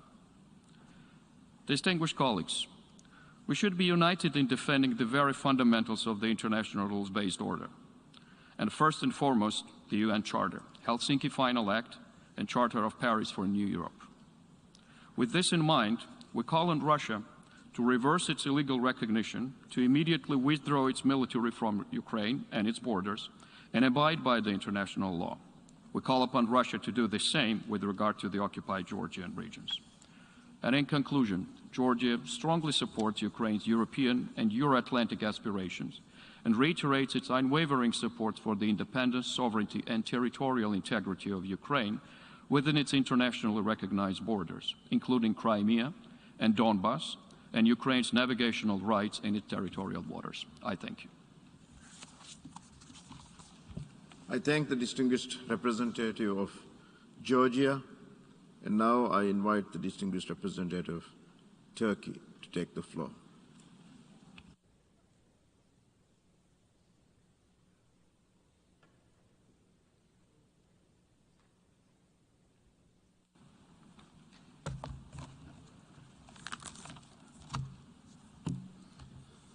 Mr. President, Mr. Secretary General, it has been 8 years since the occupation of Crimea.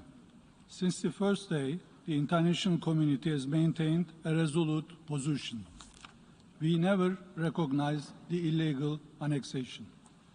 And we have always supported Ukraine's independence, territorial integrity, sovereignty, and political unity within its internationally recognized borders. This is our legal and moral obligation. Mr. President, today we face a new act of aggression, this time against another part of Ukrainian territory. This is totally unacceptable. We reject Russia's decision to recognize the so-called Donetsk and Luhansk republics and send in additional troops. It is illegal and illegitimate. It is in contravention of the Minsk agreements and constitutes a flagrant violation of Ukraine's political unity, sovereignty, and territorial integrity.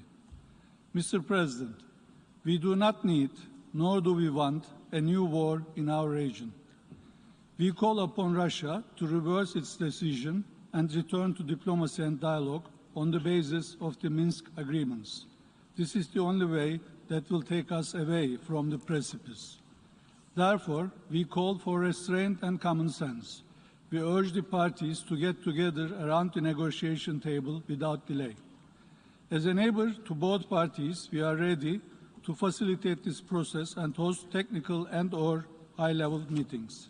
We also welcome President Zelensky's proposal for a meeting between P5, Turkey, Germany, and Ukraine. Finally, we continue to support the OSCE Special Monitoring Mission led by Ambassador Halit Çevik. Mr. President, I am obliged to repeat, today Ukraine, a founding member of the United Nations, is faced with yet another act of aggression, and the global community is faced with yet another threat to regional and international peace and security. But above all, this is an aggression against the fundamental principles of international law and the UN Charter. Make no mistake, we all need the rules-based international order. It is our duty as member states to defend legality. It is our obligation to ensure that conflicts are resolved through peaceful means. We must make sure that the founding principles of the UN are upheld. This is the only way to save ourselves from the scourge of war. Thank you, Mr. President.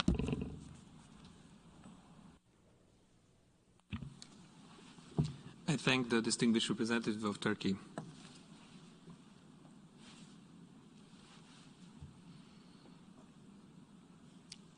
And I will give the floor to the distinguished representative of Costa Rica.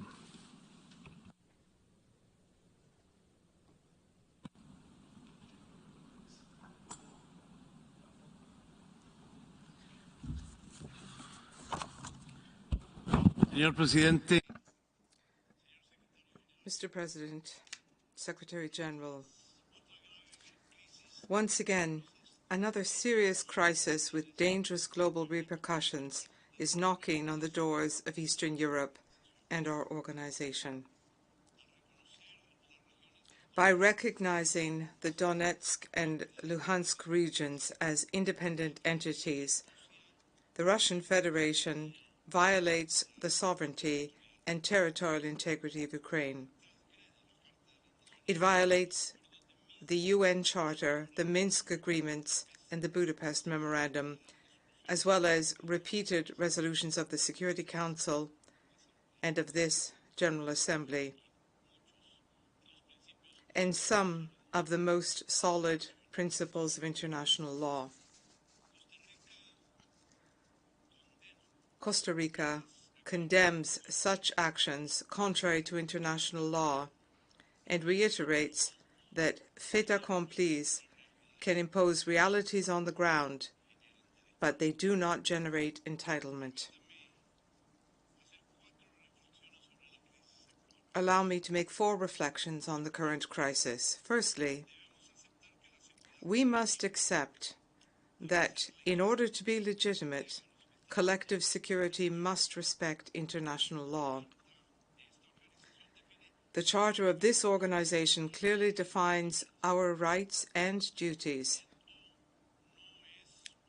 Compliance with it is not optional, it is mandatory, because even the largest nations are subject to international law.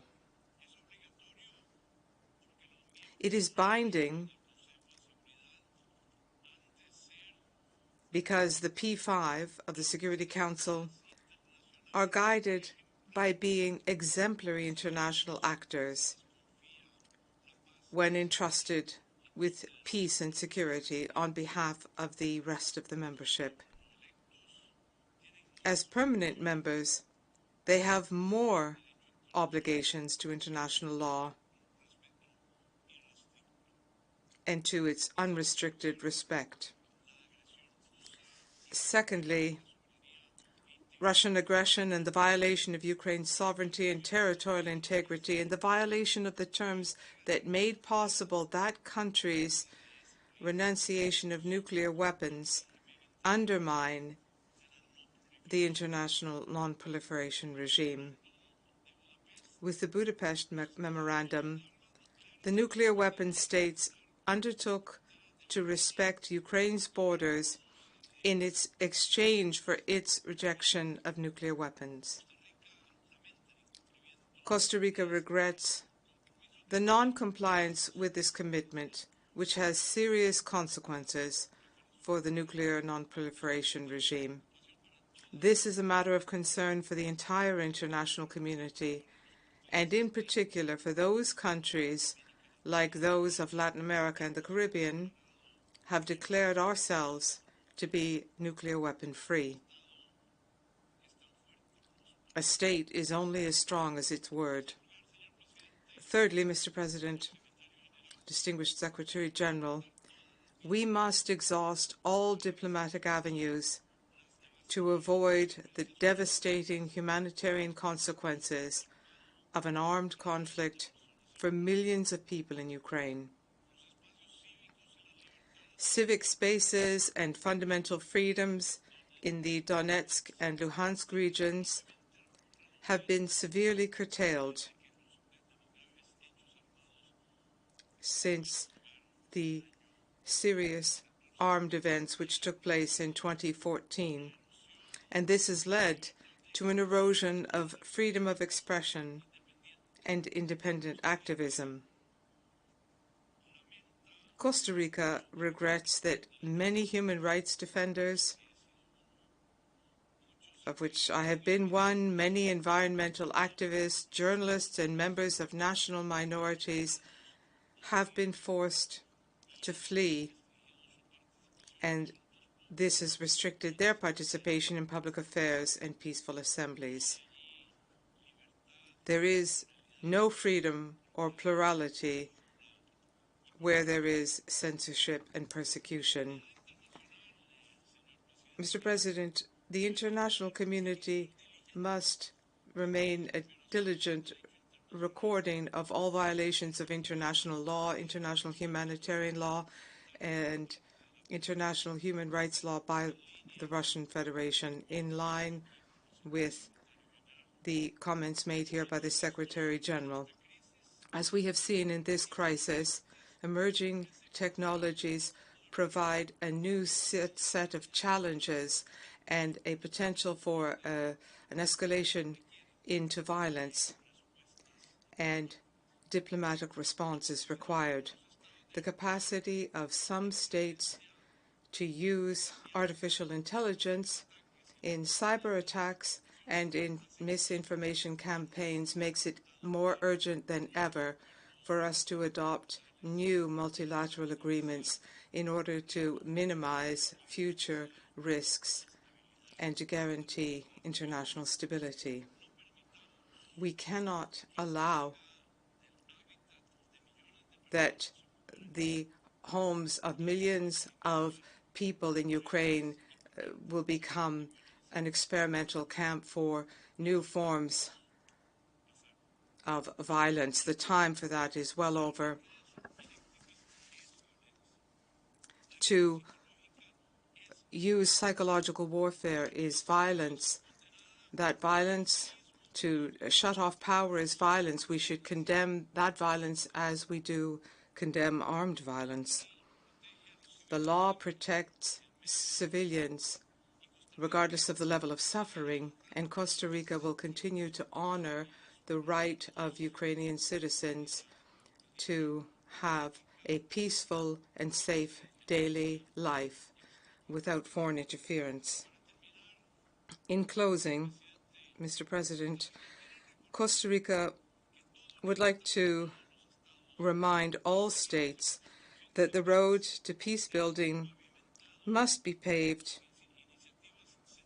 with people-centered initiatives led by women. Far from being helpless victims, women have been at the forefront, calling for a cessation of fighting and addressing the root causes of conflict, and they have also been involved in peace building. Peace will not be sustainable if it is not inclusive. Mr. President, our United Nations must be much more than a place that forces states to lay down their weapons. The United Nations must be a place where dialogue prevails and where no one feels the need to pick weapons up in the first place. Thank you. I thank the distinguished representative of Costa Rica.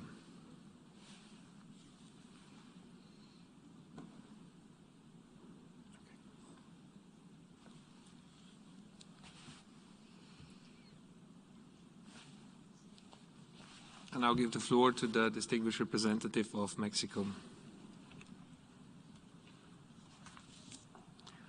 Señor Presidente.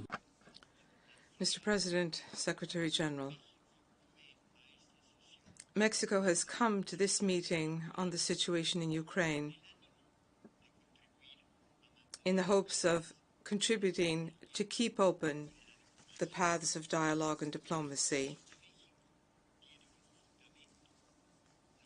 Mexico abides by the obligation to respect the sovereignty, unity, and territorial integrity of Ukraine within its internationally recognized borders and in strict compliance with international law, with the UN Charter, and with GA resolutions 2625, 3314, and 68/262, as well as the Minsk agreements.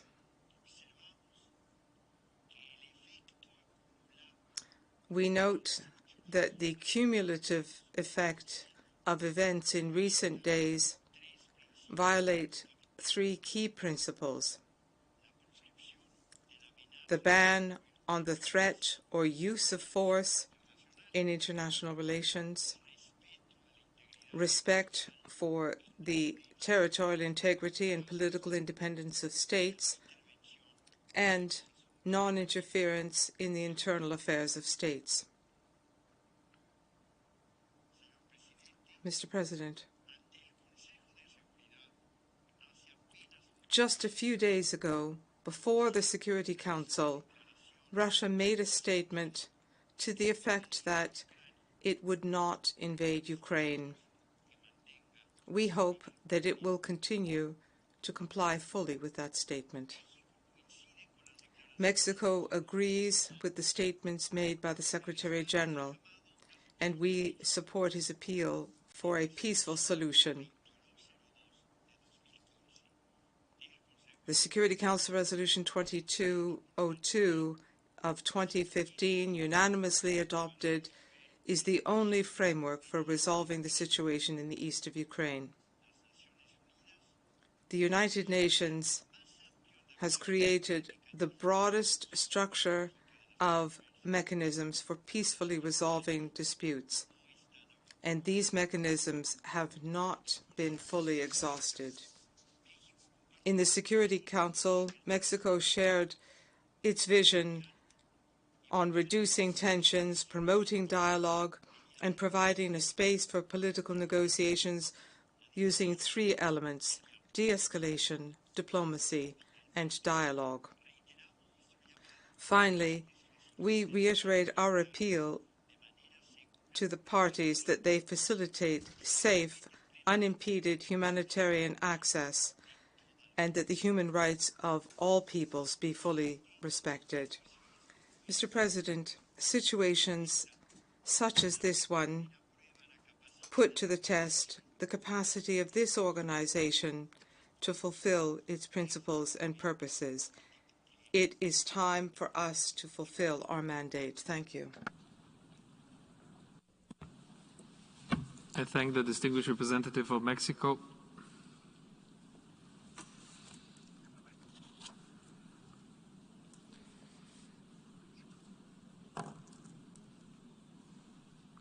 And I'll give the floor to the distinguished representative of France.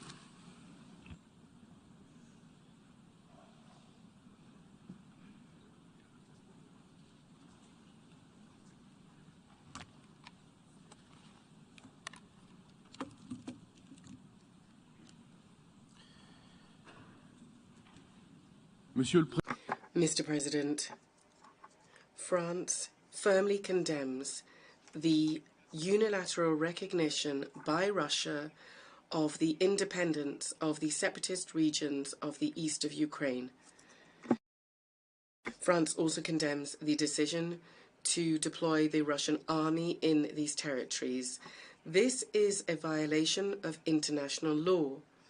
It is a violation of the sovereignty and territorial integrity of Ukraine, and it is incompatible with the United Nations Charter, as the Secretary General declared. This is a unilateral renunciation by Russia of the Minsk agreements that it nonetheless signed and which are endorsed by Resolution 2202 of the Security Council. This is also a clear violation of the fundamental principles of the OSCE enshrined in the Helsinki Final Act and the Paris Charter, which are the basis for stability in Europe. It is, finally, a questioning of the commitments taken by President Putin over the last few days. France is very seriously concerned by aspersions cast on the legitimacy of the very existence of the Ukrainian state by the highest authorities of the Russian state. Russia has chosen the path of destabilization and confrontation. Despite unwavering efforts for de-escalation over recent weeks and recent days, in particular efforts by President Macron in conjunction with Chancellor Scholz. We would urge Russia to review and cancel the decision to recognize these separatist entities and withdraw its armed forces from all Ukrainian territory back to internationally recognized borders. Henceforth, France and its European Union partners will take necessary measures, in particular against those banks that finance Russian military operations in these territories, and to prevent trade with the separatist entities. In the context of the heightened tensions on the Ukrainian border caused by the increased Russian military activity and the increased number of ceasefire violations along the contact line over recent days, this new stage in destabilization by Russia presents a real threat to European security. We would urge Russia to abstain from all additional destabilizing actions, in particular those likely to endanger the safety and security of civilians. We condemn the use of heavy weaponry, and we condemn the indiscriminate bombings of civilian areas. Once again, these are blatant violations of the Minsk agreements. France welcomes the restraint Ukraine has demonstrated in these difficult circumstances. France expresses its full solidarity with the Ukrainian people and government. France reiterates its condemnation of the illegal annexation of the autonomous Republic of Crimea and the city of Sevastopol by Russia in 2014, and our support for the EU non-recognition policy. Their annexation is also a flagrant violation of international law and the primary source of serious repeated violations of human rights on this territory. Once again, we express our concern here. We condemn the militarization of this territory by Russia, which is part of the strategy of the Russian threat against Ukraine that we've seen over recent weeks. We lend our support to the efforts of the International Crimea Platform. Mr. President, given the destabilizing and confrontation strategy opted for by Russia, we call for a unified reaction of the international community to defend the fundamental principles of the UN Charter. We commend the high level of participation in this debate, and we call for ongoing mobilization within this assembly. France, which aligns itself with will align itself with the statement, has aligned itself with the statement earlier made by the EU, will continue to mobilise, linked in with all its partners to support the sovereignty, territorial integrity of Ukraine within its internationally recognised borders. Thank you. I thank the distinguished representative of France.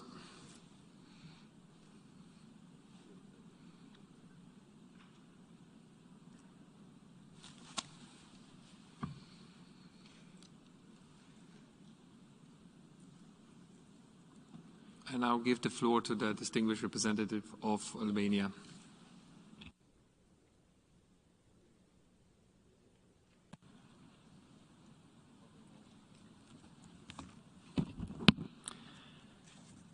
Mr. President, Albania aligns with the statement made earlier by the European Union. Dear colleagues, 8 years ago, Russia seized the autonomous Republic of Crimea and the city of Sevastopol from Ukraine. It was an illegal act. It was against the UN Charter, against the Helsinki Final Act, the Budapest Memorandum, and international law. 2 days ago, the same country orchestrated the occupation of 2 further territories of the same country, Ukraine, which it visibly considers a prey and should not even have the right to exist. No other UN member state has committed such blatant violations of commitments and treaties it has signed since World War II. Dear colleagues, what is happening nowadays in Ukraine follows the same pattern, a predictable script. After months of military build-up on the Ukrainian border, the decision to recognize non-government controlled areas of Ukraine as independent entities is a mockery of the rules that govern relations between sovereign states and stands in disrespect of everything we all stand for here. It is a further violation of Ukraine's sovereignty and territorial integrity, and it puts an end to the Minsk agreements which Russia itself, just a couple of days ago in the Security Council, committed to. But as we have seen, what Russia says, it is not what Russia does. Dear colleagues, today we find ourselves before an important choice. Either we defend our shared principles, either we stand by the UN Charter, which is our international constitution, respect international law, which governs a rules-based world order of a community of nations, or we yield to aggression, international bullying, and the rule according to which what is yours can be mine. We should stand firm now, not to have to regret what may further happen tomorrow. The General Assembly should condemn this new form of aggression by proliferation of phantom republics, which draws international borders at one person's will. We do not think that in the 21st century, the future of any country can be built with the laws, behaviors, or errors of the past. Albania strongly condemns Russia's decision to recognize non-government controlled areas of Ukraine as independent entities, as well as any attempt, ideas, or hints to export it elsewhere in the Russia's vicinity, in Europe, or anywhere beyond. It should ring an alarm bell to every UN member state. Albania reiterates its support to Ukraine's sovereignty and territorial integrity within its internationally recognized borders and territorial waters. Mr. President, we are very concerned by the decision of Russia to send a so-called peacekeeping mission into Ukraine. Ukrainians didn't ask for it, and the Security Council didn't mandate it. They do not go there to keep peace, but to exacerbate a conflict. And as the Secretary General Guterres rightly pointed out, this is a perversion of the concept of peacekeeping. Ukraine and the whole Europe will be more secure if Russian troops stay home. We reiterate our call on Russia to immediately de-escalate and for de-escalation and military disengagement. This will prepare the ground for a peaceful settlement of disputes through diplomacy and meaningful dialogue. We reiterate our call on Russia to reverse its decision and engage in talks within the Normandy format and give a chance to the Minsk agreements. We also welcome, as anticipated, the quick and unified reaction by the European Union in coordination with the United States, United Kingdom, Canada and other states in adopting a proportionate package of sanctions as a response to Russia's decision and behavior. And I thank you. I thank the distinguished representative of Albania.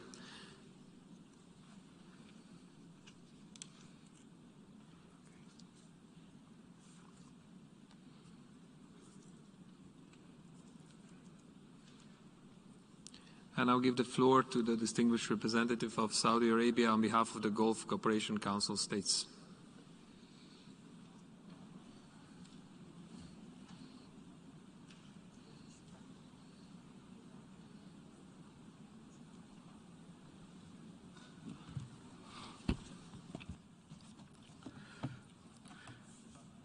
السيد الرئيس أود أن ألقي هذا البيان نيابة. Mr. President, I am making this statement on behalf of the Gulf Cooperation Council the countries of the GCC are worried as they see the development of the situation in Ukraine, and they express their support for all efforts to find a solution to this crisis through dialogue, diplomacy, and the implementation of the agreements,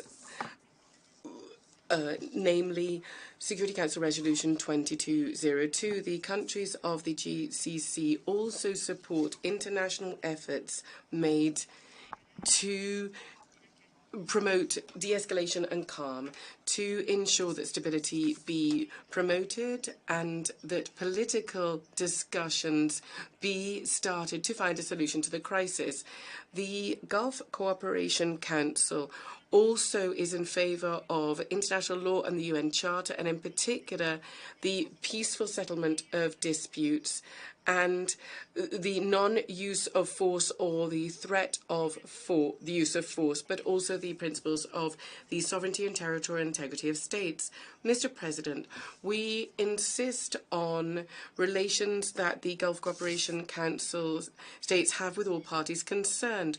Therefore, we would urge all the affected parties to demonstrate calm and to find a solution to this conflict through peaceful means, to ensure that all parties ensure that civilians do not have to pay the price of this military escalation. Thank you.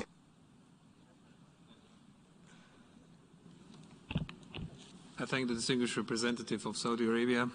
I now give the floor to the distinguished representative of Liechtenstein.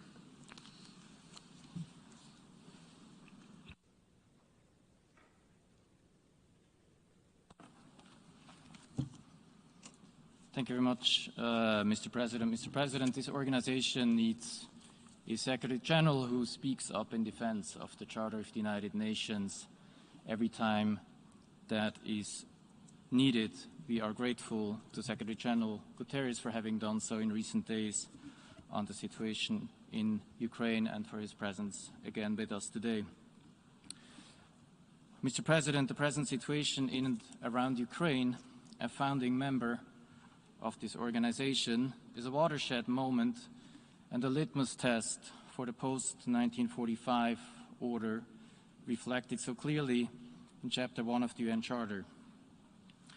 The removal of threats to the peace, suppression of aggression, and the settlement of international disputes through peaceful means. In short, we are discussing today our international order founded on the Charter's collective prohibition of the threat or use of force by a state against another, which is of vital and direct relevance to everyone in this room committed to the UN Charter and the principles contained in its Article 2. Mr. President, Liechtenstein condemns the recognition of certain parts of the Ukrainian Luhansk and Donetsk regions by the government of the Russian Federation and is deeply concerned about the subsequent order of armed forces into the sovereign territory of Ukraine. These actions stand in flagrant violation of the territorial integrity and sovereignty of Ukraine, the letter and spirit of the Minsk agreements endorsed by the United Nations Security Council and defended by the Russian delegation in the Security Council just last week, as well as the rules of the UN Charter regulating the use of force.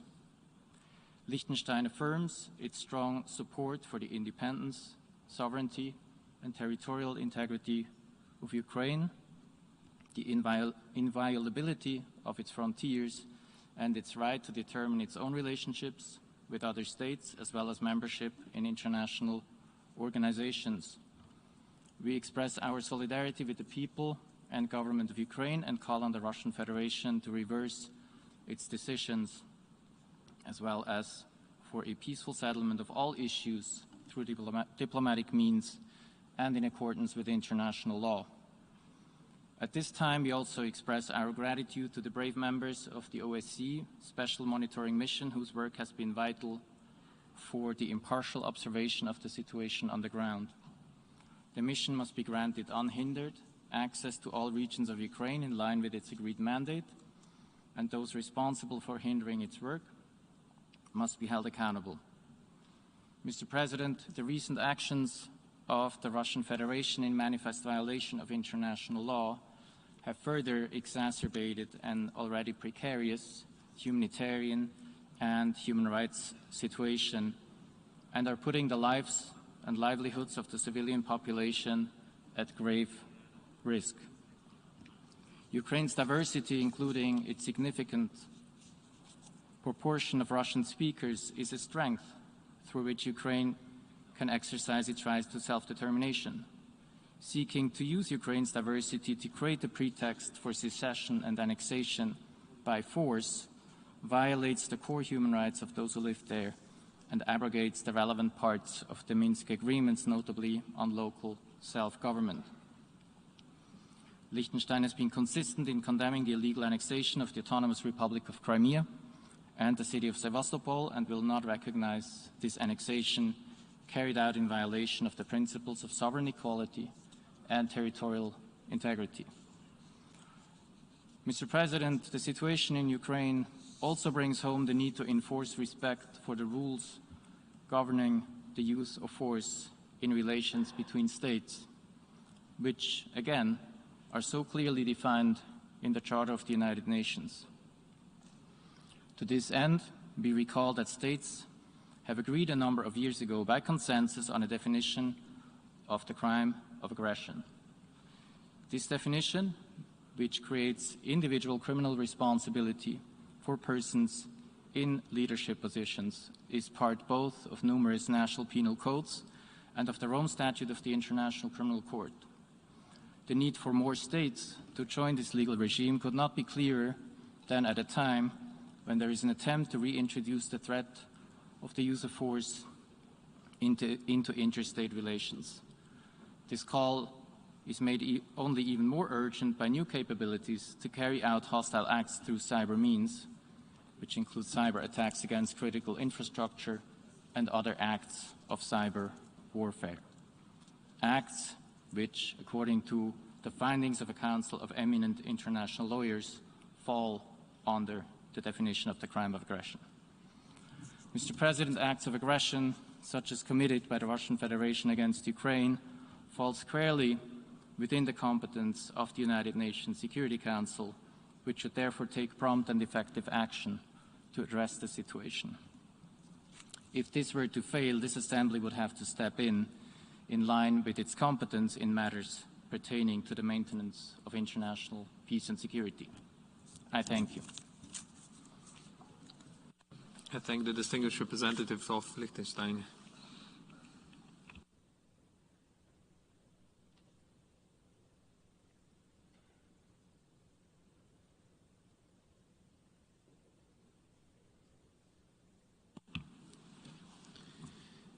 I now give the floor to the distinguished representative of Canada.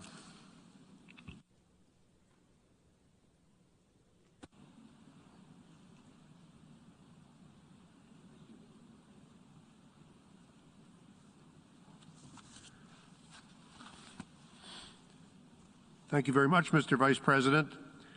We meet at a time of a direct threat to the peace and security of the world community. Over the last several months, we have all seen an unprecedented increase of military activity in and around Ukraine by the Russian government. We are seeing the greatest massing of troops, of missiles, of artillery, and of aircraft capability since 1945.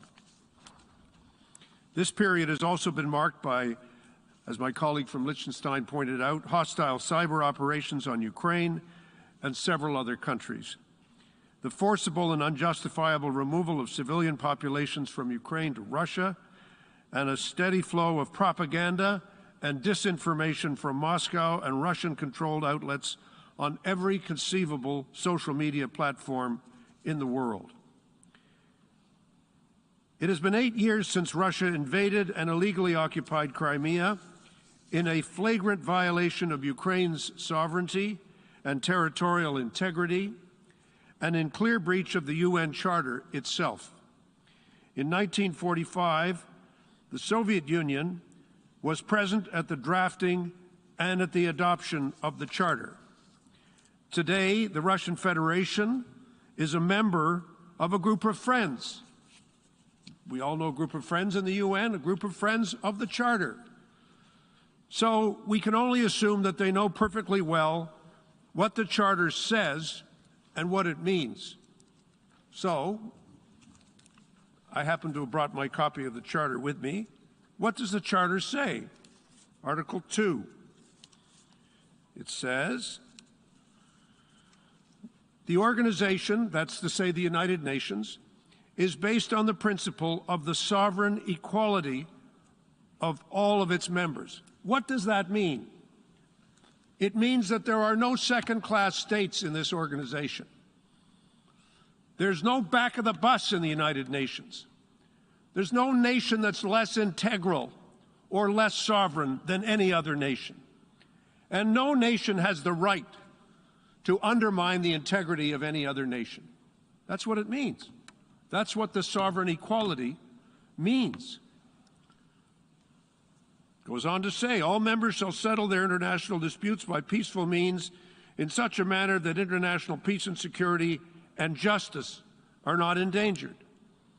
So, when we say desist, dialogue, de-escalate, we're not asking someone to do us a favor. We're asking them to do what they're actually signed up to do. And that's the challenge. And finally, all members shall refrain in their international relations from the threat or use of force against the territorial integrity or political independence of any state or in any other manner inconsistent with the purposes of the United Nations. This is not an option. This is not something that say, well, if you'd like to do this, perhaps you'd like to consider doing it this way. We're not asking any nation state, any member state to do us a favor. We're asking them to follow the rules and to follow the law. Malgré ces engagements, despite these solemn commitments, Russia has done everything possible to undermine the sovereignty and the territorial integrity of its neighbor, Ukraine. Since Putin acceded to the presidency of his country, he clearly stated that he was not going to accept that Ukraine would be an autonomous sovereign nation, and this is exactly what he repeated on Monday, 2 days ago. He said the same thing. In recent years, Russia has continued to destabilize Ukraine and regional security.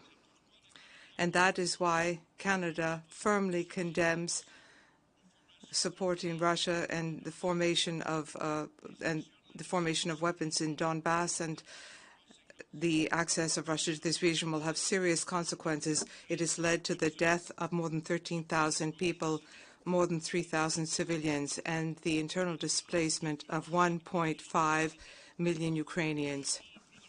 Many other Ukrainians are in need of humanitarian aid. We are now on the verge of an even more devastating situation, and despite the denials, its campaigns of misinformation, its fabrications, its lies, and its propaganda, Russia must accept the responsibility for loss of human life, for destruction of the country, and for the chaos which it has created. Condemn the recognition by Russia of the so-called Donetsk and Luhansk People's Republics and its decision to move troops into Ukraine under what they call peacekeeping, but anyone else who understands the meaning of language would call war-making. They're not peacekeepers. They're soldiers who are there to invade. Their actions violate several treaties and international agreements to which Russia is a signatory, including the Budapest Accords, the Minsk Agreements, and of course the Charter. These come with obligations that Russia is clearly rejecting.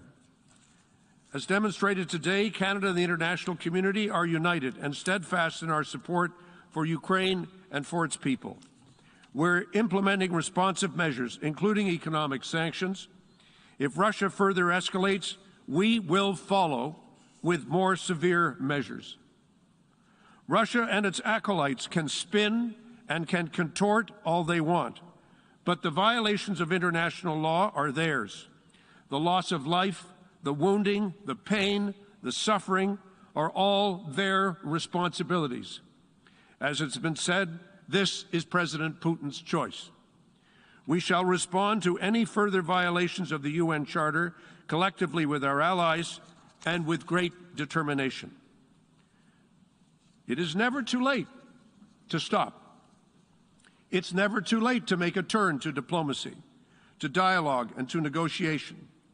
Together with our partners in Europe, in NATO and the OSCE, Canada has made it very clear, and I repeat today, we are prepared to talk directly about mutual reductions in threats to the peace of Europe, to ensure peace, prosperity, and progress for all peoples living in this region that has, in this past century, known too much hardship, too much tragedy, too much loss of life.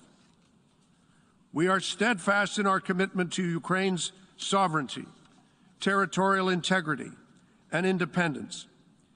It's clear that the Russian Federation's actions directly threaten this sovereignty, this territorial integrity of Ukraine, and undermine the entire rules-based international order.